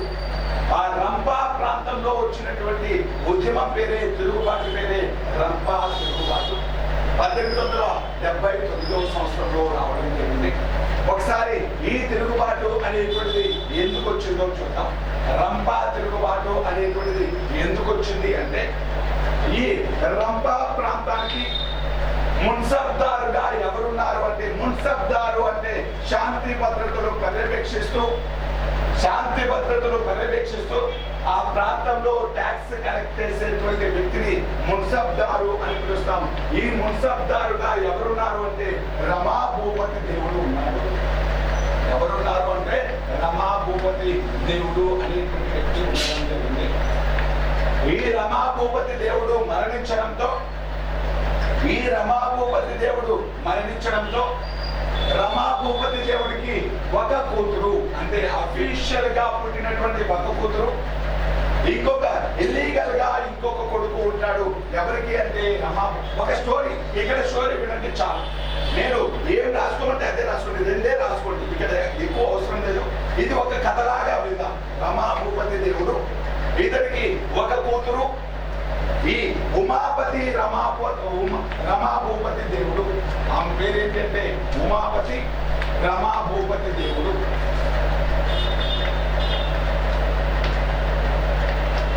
దీనితో ఈమెతో పాటు ఇల్లీగల్ గా ఇంకొక కొడుకు కూడా ఉంటాడు. ఈ మున్సబ్దార్ అయినటువంటి రమాభూపతి దేవుడు అనేటువంటి వ్యక్తి మరణించడం జరుగుతుంది. మున్సబ్దార్ యొక్క డ్యూటీ ఏంటి అంటే ప్రజల శాంతి భద్రతలు పర్యవేక్షించడం, దానితో పాటు ప్రజల నుంచి ట్యాక్స్ కలెక్ట్ చేయడం అనేటువంటిది ప్రధానమైనటువంటి వృత్తి. ఈ మున్సబ్దారులకు సహాయంగా ముత్తాదారులు అనేటువంటి వాళ్ళు ఉండేవాళ్ళు. మున్సబ్దారులకు సహాయంగా ముత్తాదారులు అనేటువంటి వాళ్ళు ఉండేవాళ్ళు. వీటినే ముఠాదారులు అని పిలుస్తారు. ఈ ముత్తాదారులు అనేటువంటి వాళ్ళు ఉండేటువంటి వాళ్ళు మున్సబ్దారులకు సహాయంగా. ఈ రమాభూపతి దేవుడు మరణించడంతో ఇతని యొక్క వారసురాలిగా ఎవరిని ఈ ముత్తాదారులు ఎవరిని ఎంచుకున్నారు అంటే ఉమాపతి రమాభూపతి దేవుడిని ఎంచుకోవడం జరిగింది. అంటే ఈమె కూతురండి, ఈమెని ఎంచుకోవడం జరిగింది. ఈమె జీవితాంతం ఇంకా పెళ్లి చేసుకోను అని మాట ఇచ్చి ఈమె ఈ మున్సబ్దారుగా, అంటే మున్సబ్దారు పదవిని అలంకరించింది. కాకపోతే ఈమె యొక్క క్యారెక్టర్ ను అనుమానించినటువంటి ఈ ముత్తాదారులు ఈమెను పదవి నుంచి తొలగించి ఇతనికి, అంటే రమాభూపతి దేవుడికి ఇంకొక కొడుకున్నాడు కదా, అతడికి ఈ జమీందారిని అప్పగించడం జరిగింది. ఈ రంపా ప్రాంతాన్ని అప్పగించడం జరిగింది. ఇతడు మొదట్లో అంటే ముత్తాదారులకి అనుకూలంగా ఉన్నప్పటికీ ఒక్కసారి తన అధికారం స్టాండ్ అయిపోయిన తర్వాత ముత్తాదారులకు ఉన్నటువంటి కొన్ని రక్షణలు, వాళ్ళకు ఉన్నటువంటి అధికారాలన్నీ తొలగించడం జరిగింది. ముత్తాదారుల యొక్క కంట్రోల్లో ఉన్నటువంటి అనేక పొలాలను ఆక్రమించుకోవడం జరిగింది. వాళ్ళ యొక్క ఆస్తుల్ని కూడా ఆక్రమించుకున్నాడు ఈ రమాభూపతి దేవుడి యొక్క కొడుకు అనేటువంటి వాడు. దీనితో ముత్తాదారులు అనేటువంటి వాళ్ళు అంటే ముత్తాదారులు మున్సబ్దారుకు వ్యతిరేకులయ్యారు. ఆ కాలంలో ప్రజలు అనేటువంటి వాళ్ళు తమ యొక్క సొంత అవసరాలకు కళ్ళు తీసుకున్నామంటే ప్రజలు ట్యాక్స్ విధించేవారు. దాని పేరే చిగురు పన్ను. దాని పేరేంటి అంటే చిగురు పన్ను అనేటువంటిది విధించేవారు. కళ్ళు అనేటువంటిది చివరి నుంచి తీస్తారు కాబట్టి ఆ చిగురు పన్ను అనేటువంటిది విధించడం జరిగింది కళ్ళు తీయడం పైన. కాకపోతే ఈ మున్సబ్దారు అనేటువంటి వ్యక్తి అసలు చెట్టు మొదలుంటేనే కదా మీరు చెట్టు ఎక్కేది అని చెప్పేసి ఇతను కొంచెం మళ్ళీ మొదటి పన్ను విధించడం జరిగింది. మొదలు పన్ను అనేటువంటిది విధించడం జరిగింది. ప్రభుత్వం ఆల్రెడీ ఏ పన్ను విధించింది? షుగర్ పన్ను. సో ఇది మున్సబ్దారు స్వయంగా ఇతనికి ఎక్కువ డబ్బు రావడం కోసం ఏ పన్ను విధించుకున్నాడు అంటే మొదలు పన్ను విధించుకోవడం జరిగింది. దీనితో ప్రజలు అతనికి వ్యతిరేకులయ్యారు. ముద్దాదారుల యొక్క పొలాలన్నీ కూడా స్వాధీనం చేసుకోవడంతో ఈ ముద్దాదారులు ప్రజలు అనేటువంటి వాళ్ళు మున్సబ్దారుకు వ్యతిరేకులు అవడం జరిగింది. ఈ ముద్దాదారులు అనేటువంటి వాళ్ళు ప్రజలు అనేటువంటి వాళ్ళు మున్సబ్దారుకు వ్యతిరేకంగా చేసినటువంటి తిరుగుబాటే రంపా తిరుగుబాటు అనేటువంటిది. రంపా తిరుగుబాటు అనేటువంటిది మున్సబ్దారు చేసినటువంటి, అంటే మున్సబ్దారు ముద్దాదారుల యొక్క భూములు స్వాధీనం చేసుకోవడం, అదే విధంగా కళ్ళు సేకరించడానికి చెట్టు అంటే ప్రభుత్వం అనేటువంటిది చిగురు పన్ను వేస్తుంది. దీనికి అదనంగా ఇతను మొదలు పన్ను వేయడంతో ఇంకా ఈ ప్రాంతంలో ఉండేటువంటి ప్రజలు మరియు ముద్దాదారులు అనేటువంటి వాళ్ళు తిరుగుబాటు చేయడం జరిగింది. దాని పేరే రంపా తిరుగుబాటు. ఈ రంపా తిరుగుబాటుకు ప్రముఖ నాయకుడు ఎవరు అంటే చంద్రయ్య, అంబూల్ రెడ్డి, తమ్మన్న దొర,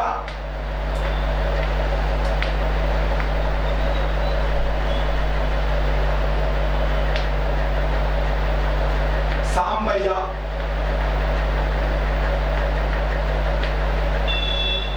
సర్దార్ పులికంటి సాంబయ్య,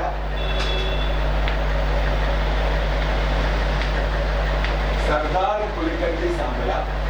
రంపా తిరుగుబాటుకు నాయకులు చంద్రయ్య, అంబూల్ రెడ్డి, తమ్మన్న దొర, సర్దార్ పులికంటి సాంబయ్య అనేటువంటి వాళ్ళు నాయకులు, ప్రముఖ నాయకులు. ఈ రంపా ప్రాంతంలో అంటే ఏజెన్సీ ప్రాంతంలో మున్సబ్దారుకు వ్యతిరేకంగా వచ్చినటువంటి తిరుగుబాటు కొంతకాలంలోనే ఏజెన్సీ మొత్తానికి కూడా పాకింది. భద్రాచలం ఏజెన్సీ మొత్తానికి కూడా పాకిపోయింది ఈ తిరుగుబాటు, రంపా తిరుగుబాటు అనేటువంటిది. ఇటువంటి సమయంలో ఈ తిరుగుబాటును అణచివేయడానికి బ్రిటిష్ వాళ్ళు సైన్యాన్ని కూడా పంపించడం జరిగింది. బ్రిటిష్ సైన్యాన్ని పంపించిన తర్వాత ఒక బ్రిటిష్ అధికారి సలివాన్ అనేటువంటి వ్యక్తి, బ్రిటిష్ అధికారి సలివాన్ అనేటువంటి వ్యక్తి రంపా ప్రాంతాన్ని సందర్శించి రంపా ప్రాంత ప్రజల యొక్క సమస్య ఏంటి, అసలు సమస్య ఏంటి, మీరు ఎందుకు ఉద్యమం చేస్తున్నారు అని ఆ సమస్యను కనుక్కొని ఆ సమస్య నుంచి పరిష్కారాన్ని చూపించాడు. అంటే ఇతని మున్సబ్దారిని తొలగించేసి ముద్దాదారులకు కొన్ని హక్కులు ఇవ్వడానికి ఒప్పుకున్నాడు. అంటే ఇతను ఒరిజినల్ గా సమస్య ఏంటో కనుక్కొని ఆ సమస్యకు పరిష్కారం చూపడంతో ఉద్యమం అనేటువంటిది క్రమక్రమంగా తగ్గిపోయింది. అదే సమయంలో బ్రిటిష్ వారు ఈ ఉద్యమ నాయకులను చంపేయడంతో రంపా తిరుగుబాటు అనేటువంటిది ఆగిపోయింది. ఎగ్జామ్ లో ఎలా అడుగుతాడు అంటే రంపా తిరుగుబాటు ఏ సంవత్సరం జరిగింది? 1879. ఈ రంపా తిరుగుబాటు జరుపుటకు ప్రధాన కారణం ఒకటి చిగురు పన్ను, రెండోది మున్సబ్దార్ అనేటువంటి వ్యక్తి ముద్దాదారుల యొక్క భూముల్ని ఆక్రమించుకోవడం. ఈ రంపా అనేటువంటి ప్రాంతానికి మొదట ఎవరు మున్సబ్దారు? రమాభూపతి దేవుడు అనేటువంటి వ్యక్తి. ఎవరు అంటే రమాభూపతి దేవుడు. ఈ రంపా ఉద్యమంలో ప్రముఖ నాయకులు ఎవరు అంటే చంద్రయ్య, అంబూల్ రెడ్డి, తమ్మన్న దొర, సర్దార్ పులికంటి సాంబయ్య అనేటువంటి వాళ్ళు ప్రముఖ నాయకులుగా ఉన్నారు. ఈ రంపా తిరుగుబాటు అనేటువంటిది ఆగిపోవడంలో ప్రముఖ పాత్ర పోషించిన వ్యక్తి సలివాన్ అనేటువంటి వ్యక్తి. రంపా తిరుగుబాటు ఆగిపోవడంలో ప్రముఖ పాత్ర పోషించిన వ్యక్తి ఎవరు అంటే సలివాన్. రంపా తిరుగుబాటుతో పాటు దాని పక్కనే భద్రాచలం తాలూకాలో ఉన్న రేకపల్లి అనేటువంటి ప్రాంతంలో కూడా తిరుగుబాటు రావడం జరిగింది. రంపా తిరుగుబాటుతో పాటు దాని పక్కనే ఉండేటువంటి రేకపల్లి ప్రాంతంలో గిరిజనులు కూడా తిరుగుబాటు చేశారు. అదే సమయంలో మీకు రేకపల్లి ఎప్పుడు వచ్చింది? నాయక రాజ్యాలు తెలుసు కదా, రెడ్డి రాజ్యం, పద్మనాయక రాజ్యం, ముసునూరి నాయక రాజ్యం. ముసునూరి నాయక రాజ్యం యొక్క రాజధాని ఏంటి? ముసునూరి నాయక రాజ్యం రాజధాని ఏంటి? రేకపల్లె కదా. చదివారా? ఇప్పుడు రెడ్డి రాజుల యొక్క రాజధాని ఏంటి? రెడ్డి రాజుల రాజధాని ఏంటి? మొదట అద్దంకి, తర్వాత కొండవీడు. అంతేనా? మొదట అద్దంకి, తర్వాత కొండవీడు. పద్మనాయకుల రాజ్యం యొక్క రాజధాని ఏంటి? దేవరకొండ. పద్మనాయకుల యొక్క రాజధాని ఏంటి? దేవరకొండ. ముసునూరి నాయకుల యొక్క రాజధాని ఏంటి? రేకపల్లి. ముసునూరి నాయకుల యొక్క రాజధాని ఏంటి? రేకపల్లి. భద్రాచలం తాలూకాలోని రేకపల్లిని రాజధానిగా చేసుకొని పరిపాలించారు ముసునూరి నాయకులు అనేటువంటి వాళ్ళు. ముసునూరి నాయకులు ప్రోడయ నాయకుడు చెప్పింటారు, కాపయ్య నాయకుడు అని చెప్పింటారు. ప్రోడయ నాయకుడు, కాపయ్య నాయకుడు అని చెప్పింటారు. ఈ ముసునూరి నాయక రాజ్యాలు దేన్ని రాజధానిగా చేసుకొని పరిపాలించారు? రేకపల్లిని రాజధానిగా చేసుకొని పరిపాలించారు. ఈ రేకపల్లి అనేటువంటి ప్రాంతంలో, అంటే రంపా ప్రాంతంలో ఎప్పుడైతే తిరుగుబాటు వచ్చిందో అదే సమయంలో దానికి ఆనుకునే ఉండేటువంటి ఏజెన్సీ ఏరియా, భద్రాచలం ఏజెన్సీ ఏరియాలోని రేకపల్లి అనేటువంటి ప్రాంతంలో కూడా తిరుగుబాటు రావడం జరిగింది. ఈ రేకపల్లి అనేటువంటి ప్రాంతంలో తిరుగుబాటు గిరిజనులు ఎందుకు చేశారు అంటే, అంతకుముందు అంతే కంపెనీ అనేటువంటిది పరిపాలించక ముందు, కంపెనీ పాలనలో లేకముందు భద్రాచలం అనేటువంటిది ఏ రాష్ట్రంలో భాగంగా ఉండేది? మధ్యప్రదేశ్ లో కదా. మరి మధ్యప్రదేశ్ లో ఉండేటువంటి భద్రాచలం ఏరియాను ఎప్పుడు ఈ ఆంధ్రాలో కలిపారు? 1879. ఈ 1879లో కలిపిన తర్వాత వీళ్ళపైన, అంటే ఏజెన్సీ ఏరియా ప్రజలపైన కొన్ని ప్రత్యేకమైనటువంటి ట్యాక్సులు విధించడం జరిగింది. ఏం ట్యాక్సులు విధించారు అంటే గొడ్డలి పన్ను అనేటువంటిది విధించడం జరిగింది. అంతకుముందు మధ్యప్రదేశ్ రాష్ట్రంలో భాగంగా ఉన్నప్పుడు ఒక్కొక్క గడ్డలకి 4 అణాలు చెల్లిస్తే సరిపోయేది ట్యాక్స్ అనేటువంటిది. ఒక్కొక్క గొడ్డలకి 4 అణాలు ట్యాక్స్ చెల్లిస్తే సరిపోయేది. కాకపోతే ఈ ప్రాంతంలో, ఆంధ్ర ప్రాంతంలో వచ్చిన తర్వాత గొడ్డలి పైన ట్యాక్సులు పెంచడం జరిగింది. దానితో పాటు అడవులు మొత్తం కూడా నాశనం అవుతున్నాయి అని చెప్పి అడవులను రక్షించడానికి పోడు వ్యవసాయాన్ని రద్దు చేశారు. అటవీ ఉత్పత్తులు సేకరించడం పైన కూడా ఆంక్షలు విధించడంతో ఈ రేకపల్లి ప్రాంతంలో గిరిజనులు అనేటువంటి వాళ్ళు కూడా తిరుగుబాటులో పాల్గొన్నారు. కాకపోతే ఈ తిరుగుబాటు నాయకులు కూడా వీళ్ళేనండి. రేకపల్లి రంప ప్రాంతంలో తిరుగుబాటుకు వీళ్ళే నాయకత్వం వహించడం జరిగింది. కాకపోతే ఈ తిరుగుబాటు నాయకులు అదే సంవత్సరం చంపేయడంతో రంప మరియు రేకపల్లి తిరుగుబాట్లు అనేటువంటివి ఆగిపోవడం జరిగింది. ఈ రంపా తిరుగుబాటు మరియు రేకపల్లి తిరుగుబాటు అనేటువంటివి చిన్న ఉద్యమాలు. ఇవేమీ పెద్ద ఉద్యమాలు కాదు, చిన్న ఉద్యమాలే. అందుకే ఇవి బ్రిటిష్ యొక్క అధికారానికి సవాలు విసిరేంత పెద్ద ఉద్యమాలు అయితే కాదు, చిన్న గిరిజన ఉద్యమాలే. రంపా తిరుగుబాటు, రేకపల్లి తిరుగుబాటు ఏ సంవత్సరం వచ్చింది?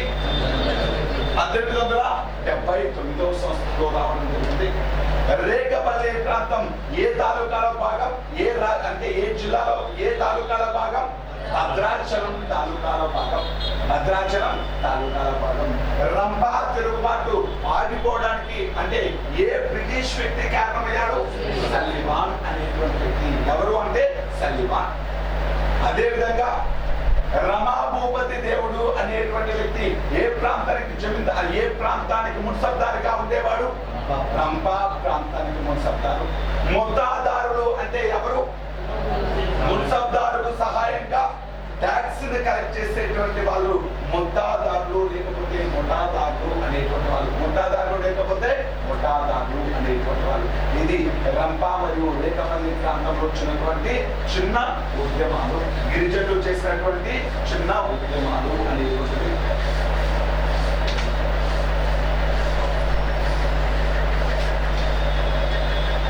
ఆంధ్ర ప్రాంతంలో క్రిస్టియన్ మిషనరీలు చూస్తాయి కదా. ఆంధ్ర ప్రాంతానికి వచ్చిన మొట్టమొదటి క్రిస్టియన్ మిషనరీ ఏంటి? London Christian missionary. ఏ సంవత్సరం? ఏ ప్రాంతానికి వచ్చింది? జమ్మలమడుగు, కడప ప్రాంతానికి రావడం జరిగింది.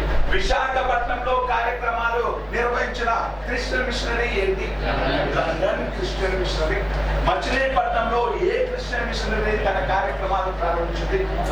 నోబెల్ క్రిస్టియన్ మిషనరీ, నోబెల్ అనేటువంటి వ్యక్తి స్థాపించడం జరిగింది. అదే విధంగా ఒంగోలులో అమెరికన్ బాప్టిస్ట్ మిషనరీ ఏ సంవత్సరం స్థాపించారు? 1866. గుంటూరు ఒంగోలులో ఏ క్రిస్టియన్ మిషనరీ తన యొక్క కార్యక్రమాలు నిర్వహించింది? American Baptist machinery. డొక్కల కరువు లేకపోతే గుంటూరు కరువు ఏ సంవత్సరం వచ్చింది?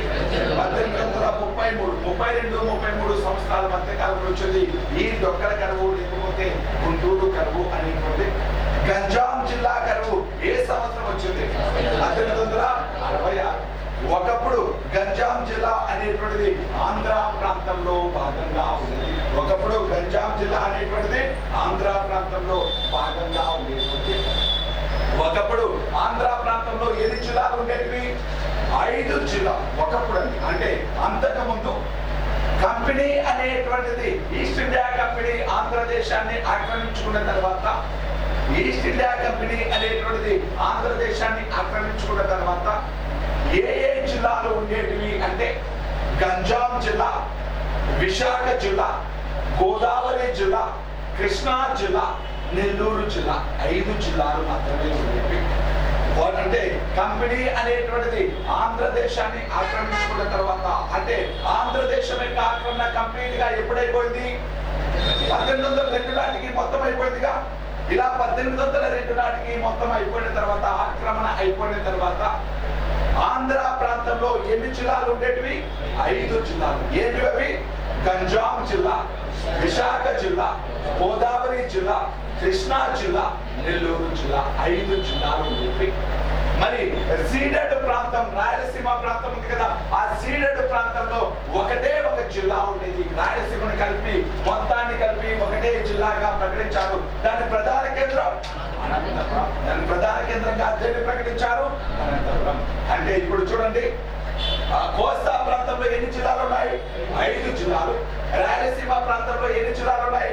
ఒకటే జిల్లా ఉంది, అదే రాయలసీమ జిల్లా. సీడెడ్ జిల్లా లేకపోతే దత్తమండలం జిల్లా ఒక్కదాన్నే ఏర్పాటు చేశారు. దానికి ప్రధాన కేంద్రం ఏంటి? అనంతపురం. దాని ప్రధాన కేంద్రం అనంతపురం అనేటువంటి. ఈ సీడెడ్ జిల్లాలు లేకపోతే దత్త మండలాల నుండి 1808వ సంవత్సరంలో 2 కొత్త జిల్లాలు ఏర్పడ్డాయి, బళ్ళారి మరియు కడప జిల్లాలు. 1808వ సంవత్సరంలో 2 కొత్త జిల్లాలు ఏర్పడ్డాయి. ఏంటివి?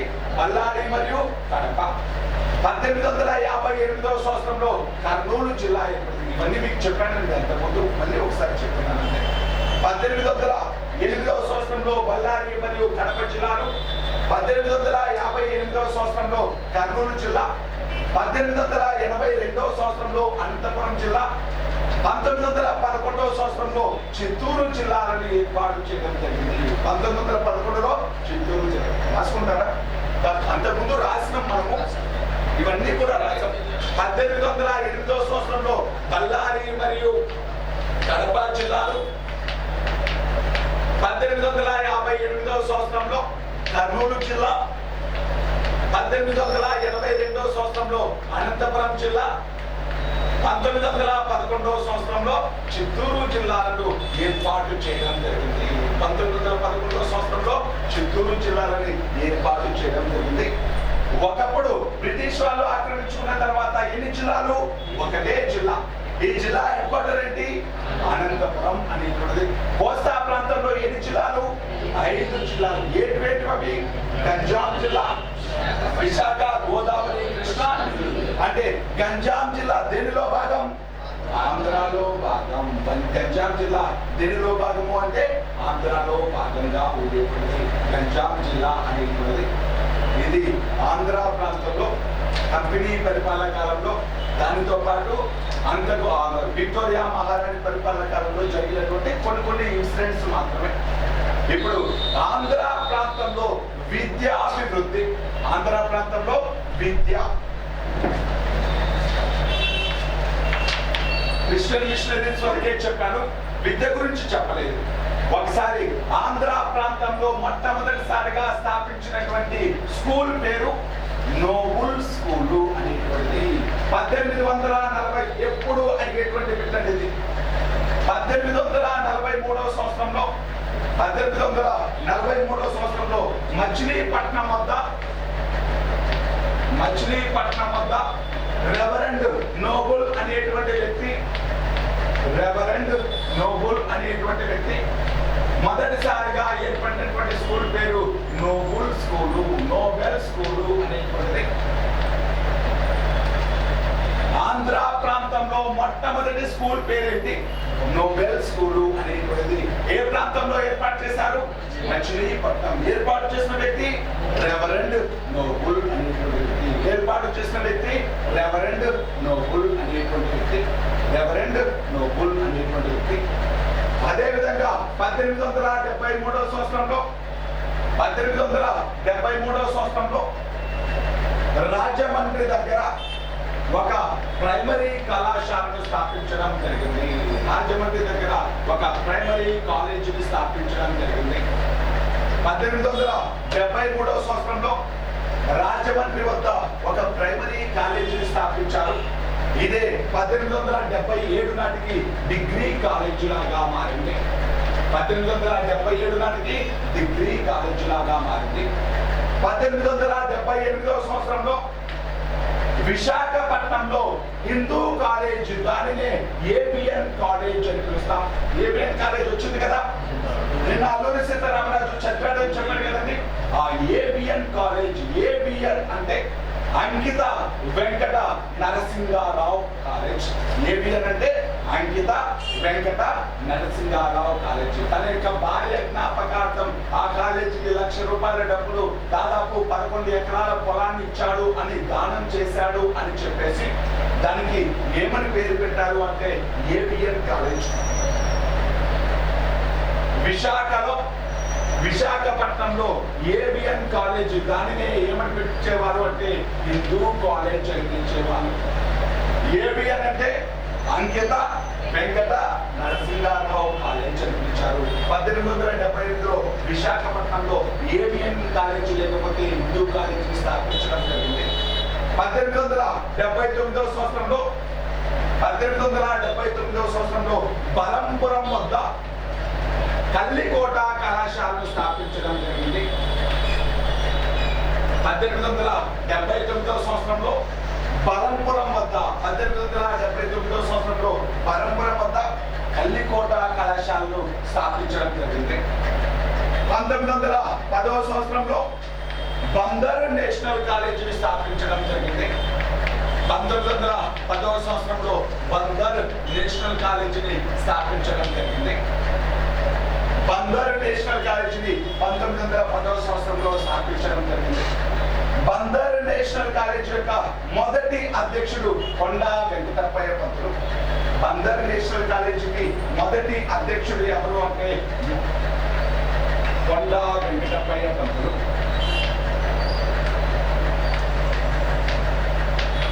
బందర్ నేషనల్ కాలేజ్ యొక్క మొదటి ప్రిన్సిపల్ కొంపెల్లె హనుమంతరావు అనేటువంటి వ్యక్తి.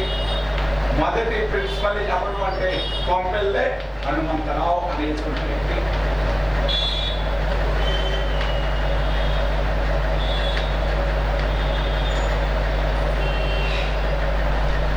ఒకసారి మళ్ళీ చూద్దాం.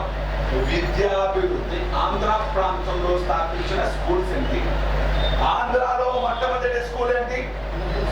నోబెల్ స్కూల్ అనేటువంటిది ఎవరు ఏర్పాటు చేశారు? Reverend Nobel. ఎక్కడ?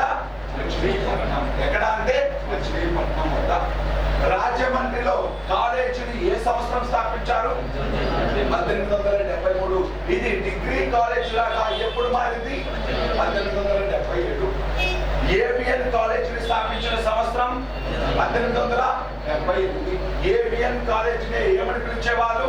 హిందూ కాలేజ్ అని పిలిచేవాళ్ళు. ఏబిఎన్ కాలేజీనే హిందూ కాలేజ్ అని పిలిచేవాళ్ళు. బలంపురం వద్ద కల్లికోట కళాశాల ఎప్పుడు స్థాపించారు? 1879. బందర్ నేషనల్ కాలేజీని ఏ సంవత్సరం స్థాపించారు? 1910. బందర్ నేషనల్ కాలేజ్ మొదటి అధ్యక్షుడు కొండా వెంకటప్పయ్య పంతులు. ఈ బందర్ నేషనల్ కాలేజ్ మొదటి ప్రిన్సిపల్ కొంపెల్లె హనుమంతరావు అనేటువంటి వ్యక్తి ఈ బందర్ నేషనల్ కాలేజీకి మొదటి ప్రిన్సిపల్ లాగా పనిచేశాడు. అదే విధంగా 1926 ఏప్రిల్ 26వ తేదీన ఏం ఏర్పడింది? ఆంధ్ర యూనివర్సిటీ 1926 ఏప్రిల్ 26వ తేదీన ఏ యూనివర్సిటీని ఏర్పాటు చేశారు? ఆంధ్ర యూనివర్సిటీని ఏర్పాటు చేయడం జరిగింది. 1926 ఏప్రిల్ 26వ తేదీన ఆంధ్ర యూనివర్సిటీని ఏర్పాటు చేయడం జరిగింది. ఆంధ్ర యూనివర్సిటీని మొదట ఎక్కడ ఏర్పాటు చేశారు? విజయవాడలో ఏర్పాటు చేయడం జరిగింది. 1926 ఏప్రిల్ 26వ తేదీన ఆంధ్ర యూనివర్సిటీని ఏర్పాటు చేశారు. ఆంధ్ర యూనివర్సిటీని ఎక్కడ ఏర్పాటు చేశారు అంటే విజయవాడ. దీని యొక్క మొదటి VC vice chancellor Kattamanchi Ramalinga Reddy, CR Reddy. దీని యొక్క మొదటి వైస్ ప్రిన్సిపల్ అంటే మొదటి బీసీ వైస్ ఛాన్సలర్ ఎవరు అంటే సిఆర్ రెడ్డి. ఆంధ్ర యూనివర్సిటీని స్థాపించిన సంవత్సరం 1926 ఏప్రిల్ 26. ఎక్కడ? విజయవాడలో. దీని యొక్క మొదటి వైస్ ఛాన్సలర్ కట్టమంచి రామలింగారెడ్డి. ఈ కట్టమంచి రామలింగారెడ్డి అనేటువంటి వ్యక్తి ఒక నివేదిక ఇచ్చాడు. ఏమని నివేదిక ఇచ్చాడు అంటే విజయవాడ అనేటువంటిది ఎడ్యుకేషన్ కు కరెక్ట్ కాదు. విజయవాడ వ్యాపారానికి రాబోయే రోజుల్లో వ్యాపారానికి ప్రముఖ కేంద్రంగా మారింది విజయవాడ. అందుకని ఇక్కడ ఈ కాలేజీ ఈ యూనివర్సిటీ ఇక్కడ ఉండకూడదు, విశాఖపట్నానికి తీసుకెళ్దాం, విశాఖపట్నం చదువుకి చాలా ప్రశాంతంగా ఉంటుంది అని ఈ సిఆర్ రెడ్డి ఇచ్చినటువంటి నివేదికను అనుసరించి 1930వ సంవత్సరంలో ఈ విజయవాడ నుంచి ఆంధ్ర యూనివర్సిటీని ఎక్కడికి తరలించారు? విశాఖపట్నానికి తరలించడం జరిగింది. మళ్ళీ ఒకసారి చెప్తాను చూడండి. 1926 ఏప్రిల్ 26వ తేదీన ఆంధ్ర యూనివర్సిటీని ఎక్కడ స్థాపించారు? విజయవాడలో స్థాపించారు. ఈ ఆంధ్ర యూనివర్సిటీ యొక్క మొదటి వైస్ ఛాన్సలర్ ఎవరు? కట్టమంచి రామలింగారెడ్డి. ఈ ఎవరి నివేదిక మేరకు ఈ ఆంధ్ర యూనివర్సిటీ అనేటువంటిది విశాఖపట్నానికి తరలించారు? సిఆర్ రెడ్డి నివేదిక మేరకు. ఏ సంవత్సరం విశాఖపట్నానికి తరలించారు? 1930వ సంవత్సరం. అంతకుముందు ఆంధ్ర యూనివర్సిటీ ఎక్కడ ఏర్పాటు చేశారు? విజయవాడలో ఏర్పాటు చేశారు. బందర్ నేషనల్ కాలేజీని ఎప్పుడు ఏర్పాటు చేశారు? 1910. బందర్ నేషనల్ కాలేజ్ మొదటి ప్రిన్సిపల్ ఎవరు? కొంపెల్లె హనుమంతరావు. బందర్ నేషనల్ కాలేజ్ అధ్యక్షుడు ఎవరు? కొండ వెంకటప్ప పంతులు. ఆంధ్రాలో మొదటి స్కూల్ ఏంటి? Nobel school. ఎక్కడ ఏర్పాటు చేశారు? మచిలీపట్నం. ఏబిఎన్ కాలేజీని ఏ సంవత్సరం ఏర్పాటు చేశారు? 1878వ సంవత్సరం. ఏబిఎన్ కాలేజీని 1878వ సంవత్సరం. పరంపరం వద్ద కల్లికోట కళాశాల ఎప్పుడు స్థాపించారు? 1879వ సంవత్సరం. రాజమండ్రిలో కాలేజీని ఎప్పుడు స్థాపించారు? 1873వ సంవత్సరం. ఆంధ్రాలోకి వచ్చినటువంటి మొట్టమొదటి క్రిస్టియన్ మిషనరీ ఏంటి? London Christian machinery. ఎక్కడికి వచ్చింది? జమ్మలమడుగు కడప ప్రాంతానికి రావడం జరిగింది. జమ్మలమడుగు కడప ప్రాంతం. నోబుల్ క్రిస్టియన్ మిషనరీ ఎక్కడ కార్యక్రమాలు నిర్వహించింది? నోబుల్ నోబుల్ ఎక్కడ? American Baptist missionary Guntur. American Baptist missionary ఏ సంవత్సరం ఒంగోలులో స్థాపించారు? 1866. గంజాం కరువు ఏ సంవత్సరం వచ్చింది? 1866. దొక్కల కరువు లేకపోతే గుంటూరు కరువు ఏ సంవత్సరం వచ్చింది? 1832-33 సంవత్సరాల మధ్యకాలంలో వచ్చింది. 1832-33 సంవత్సరాల మధ్యకాలంలో వచ్చింది. రంపా తిరుగుబాటు ఏ సంవత్సరం వచ్చింది? 1879. రేకపల్లి తిరుగుబాటు ఏ సంవత్సరం వచ్చింది? 1879వ సంవత్సరం.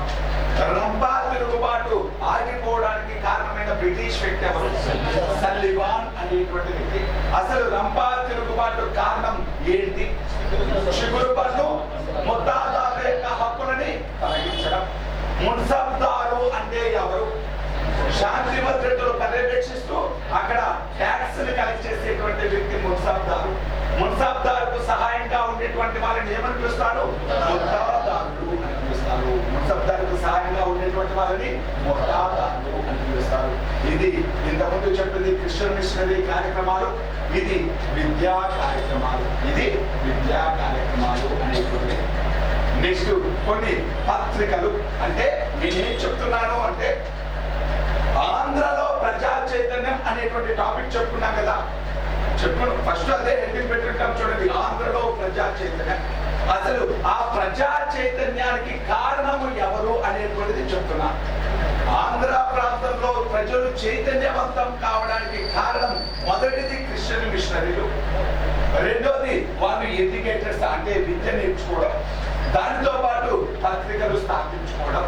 అంటే క్రైస్తవ మిషనరీల ద్వారా విద్య నేర్చుకున్నటువంటి ఇక్కడ కొంతమంది ప్రజలు సమాజంలోని ఈ సాంఘిక దురాచారాలని మూఢాచారాన్ని వ్యతిరేకించడం జరిగింది. సాంఘిక దురాచారాన్ని మూఢాచారాన్ని వ్యతిరేకించడం జరిగింది. సమాజంలో జరుగుతున్నటువంటి అన్ని రకాల సంఘటనల్ని వీళ్ళు అంటే అన్ని రకాల సంఘటనల్ని పరిశీలిస్తూ ఏది మంచి ఏది చెడు అనేటువంటి తెలుసుకునేటువంటి జ్ఞానాన్ని సంపాదించుకున్నారు ఈ చదువుకోవడం ద్వారా, ఈ క్రిస్టియన్ మిషనరీస్ కార్యక్రమాల ద్వారా. అదే విధంగా కొంతమంది ఎడ్యుకేటర్స్ చదువుకున్నటువంటి వారు కొన్ని పత్రికలను కూడా స్థాపించడం జరిగింది. తమ యొక్క భావాలని ఈ పత్రికల ద్వారా ప్రచారం చేసేవారు. తమ యొక్క భావాలని ఈ పత్రికల ద్వారా ప్రచారం చేసేవారు. అసలు ఆంధ్ర ప్రాంతంలో పత్రికా రంగం ఎలా అభివృద్ధి చెందింది, కొంతమంది స్థాపించినటువంటి పత్రికలు ఎన్నో చూద్దాం. తెలుగులో మొట్టమొదటి పత్రిక పేరు సత్యదూత. ఎవరు మొట్టమొదటిసారిగా ప్రచురించారు? Ballari Christian machinery. 1835 సంవత్సరంలో బళ్ళారి క్రిస్టియన్ మిషనరీ అనేటువంటిది మొట్టమొదటిసారిగా ఒక పేపర్ ను పబ్లిష్ చేసింది. దాని పేరు సత్యదూత. బళ్ళారి క్రిస్టియన్ మిషనరీ అనేటువంటిది ఒక పేపర్ ను పబ్లిష్ చేసింది. దాని పేరు సత్యదూత అనేటువంటిది. తెలుగులో ప్రచురించబడినటువంటి మొట్టమొదటి పేపర్ సత్యదూత. తెలుగులో ప్రచురించబడినటువంటి మొట్టమొదటి పేపర్ సత్యదూత. ఈ సత్యదూత అనేటువంటి పేపర్ ను ఎవరు పబ్లిష్ చేశారు? బళ్ళారి క్రిస్టియన్ మిషనరీ పబ్లిష్ చేయడం జరిగింది. ఎందుకోసం? క్రైస్తవ మత ప్రచారం కోసం. ఎందుకోసము అంటే క్రైస్తవ మత ప్రచారం కోసం సత్యదూత అనేటువంటిది. దీనితో పాటు తత్వబోధిని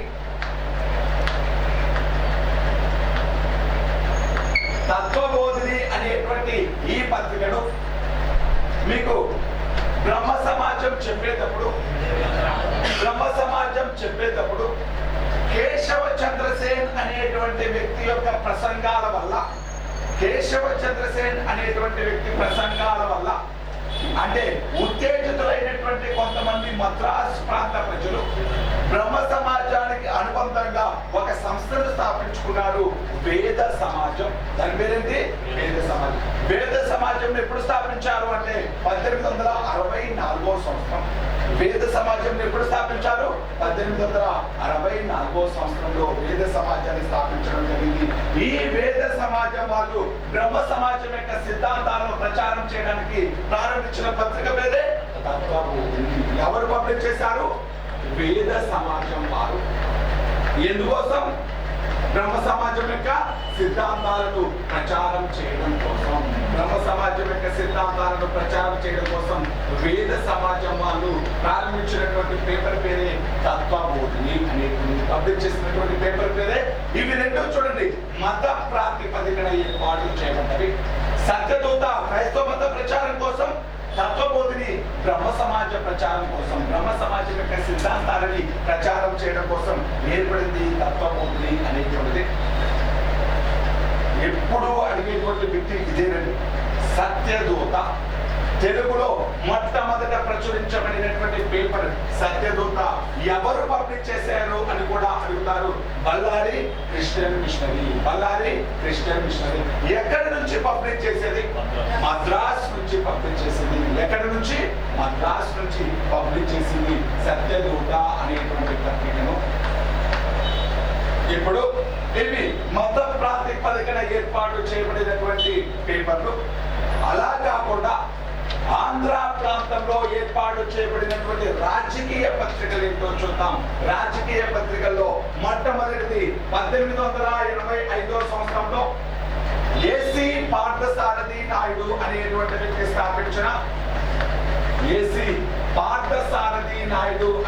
వ్యక్తి స్థాపించిన ఆంధ్ర ప్రకాశిక. ఆంధ్ర ప్రకాశిక అనేటువంటి పేపర్ను ఎవరు ప్రారంభించారు అంటే పార్థసారథి నాయుడు. అంటే పార్థసారథి నాయుడు, ఏసీ పార్థసారథి నాయుడు అనేటువంటి వ్యక్తి మొట్టమొదటిసారిగా, ఏసీ పార్థసారథి నాయుడు అనేటువంటి వ్యక్తి మొట్టమొదటిసారిగా ఒక రాజకీయ పత్రికను స్థాపించడం జరిగింది. ఈ రాజకీయ పత్రిక అనేటువంటిది ఇది ఒక వారపత్రిక. ఇది ఒక వారపత్రిక. మొట్టమొదటి రాజకీయ వారపత్రిక ఏంటి అంటే ఆంధ్ర ప్రకాశిక.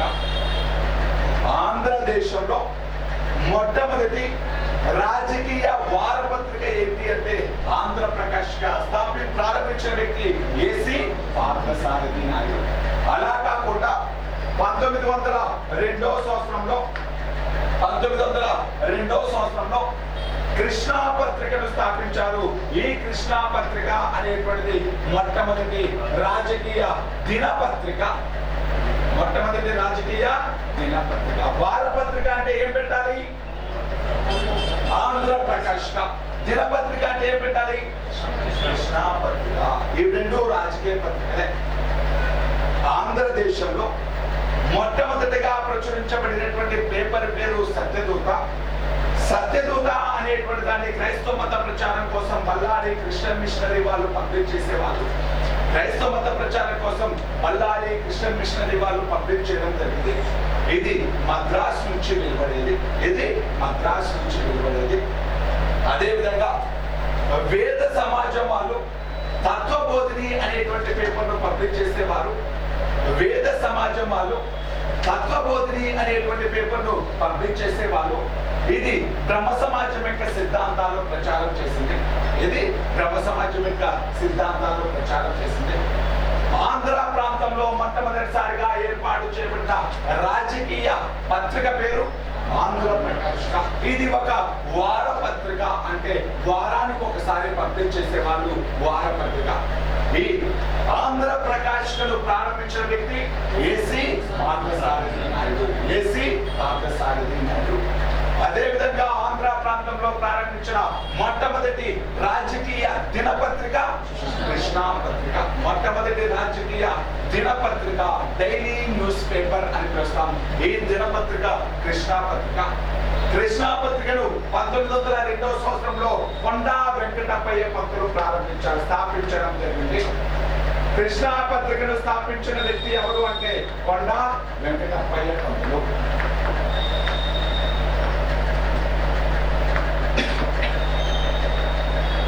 కొండా వెంకటప్పయ్య పంతులు అనేటువంటి వ్యక్తి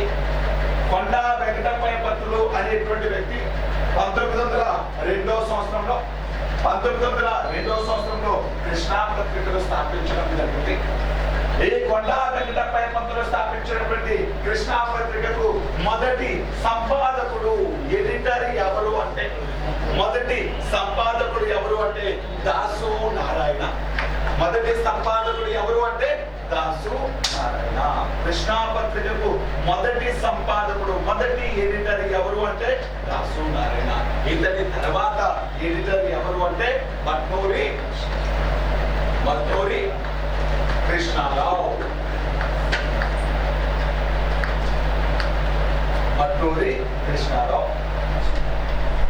కృష్ణా పత్రికను ఏ సంవత్సరం స్థాపించారు? 1902వ సంవత్సరంలో. ఎవరు స్థాపించారు? కొండా వెంకటప్పయ్య పంతులు. కృష్ణా పత్రిక మొదటి సంపాదకుడు ఎవరు? దాసు నారాయణ.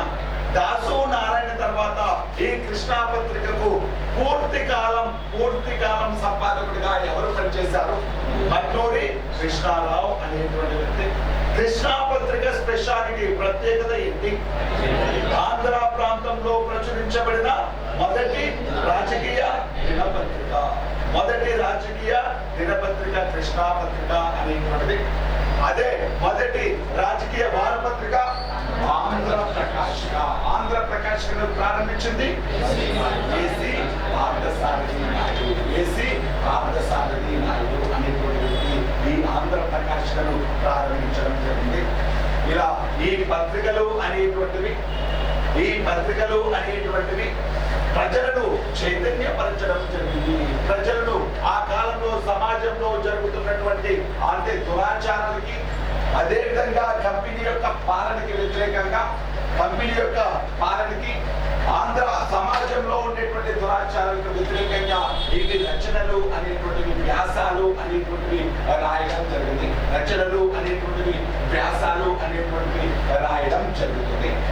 ఇలా ఈ విద్య క్రిస్టియన్ మిషనరీ కార్యక్రమాల వల్ల, అదేవిధంగా విద్యా సంస్థల ద్వారా, అదేవిధంగా పత్రికల ద్వారా చైతన్యవంతమైనటువంటి కొంతమంది సంఘ సంస్కర్తలు అనేటువంటి వాళ్ళు ఆ కాలంలో ఉండేటువంటి మూఢాచారాలకు, దురాచారాలకు వ్యతిరేకంగా ఉద్యమాలు చేయడం జరిగింది.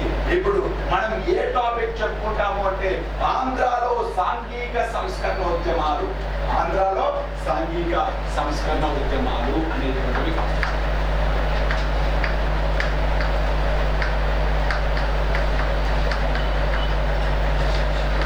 ఆంధ్రాలో సాంఘిక సంస్కరణ ఉద్యమాలు ఇక్కడ చెప్పుకుంటామండి. కందుకూరి వీరేశలింగం పంతులు గురించి, రఘుపతి వెంకటరత్నం నాయుడు, గురజాడ అప్పారావు, గిడుగు రామ్మూర్తి, త్రిపురనేని రామస్వామి చౌదరి, దానితో పాటు ఏడుగుల వీరస్వామి, ఆత్మూరి లక్ష్మీ నరసింహం, ఇటువంటి వాళ్ళ గురించి, అందరి గురించి ఈ టాపిక్ లో చెప్పుకుందాం. ఆంధ్రాలో సాంఘిక సంస్కరణ ఉద్యమాలు అనేటువంటి టాపిక్. ఓకేనా? ఇవన్నీ ఇప్పటి వరకు చెప్పినవన్నీ కూడా నేను ఇంపార్టెంట్ పాయింట్లు అన్ని చెప్పేశాను. ఇంపార్టెంట్ అంటే ఇంతకంటే ఏమీ ఉండదు. ఏపీ హిస్టరీలో అంటే ఇంత ముందు చెప్పిందంతా కూడా అంటే ఆంధ్ర ప్రాంతానికి యూరోపియన్ల రాక చెప్పుకున్నా. ఆంధ్ర ప్రాంతాన్ని యూరోపియన్లు అంటే బ్రిటిష్ వాళ్ళు ఈస్ట్ ఇండియా కంపెనీ ఎలా ఆక్రమించుకుందో చెప్పుకున్నా. ఈస్ట్ ఇండియా కంపెనీ అనేటువంటిది ఆక్రమించుకున్న తర్వాత ఈస్ట్ ఇండియా కంపెనీ పాలనకు వ్యతిరేకంగా వచ్చినటువంటి సిపాయిల తిరుగుబాటు గురించి చెప్పుకున్నా. దీనితో పాటు కొన్ని గిరిజన ఉద్యమాల గురించి చెప్పుకున్నా. దీనితో పాటు కుల ఉద్యమాలు అనేటువంటివి చెప్పుకున్నా. దీనితో పాటు ఆ కాలంలో ఉండేటువంటి కొన్ని పరిస్థితుల గురించి, అదేవిధంగా విద్య గురించి, క్రిస్టియన్ మిషనరీస్ గురించి, పత్రికల గురించి చెప్పుకున్నాం. ఇప్పుడు ఈ విద్య ద్వారా, క్రిస్టియన్ మిషనరీ ద్వారా, పత్రికల ద్వారా ఉత్తేజితులైనటువంటి ఆంధ్ర ప్రాంతంలోని కొంతమంది సంఘ సంస్కర్తలు చేసినటువంటి కార్యక్రమాల గురించి చెప్తున్నాం. సంఘ సంస్కర్తలు చేసిన కార్యక్రమాల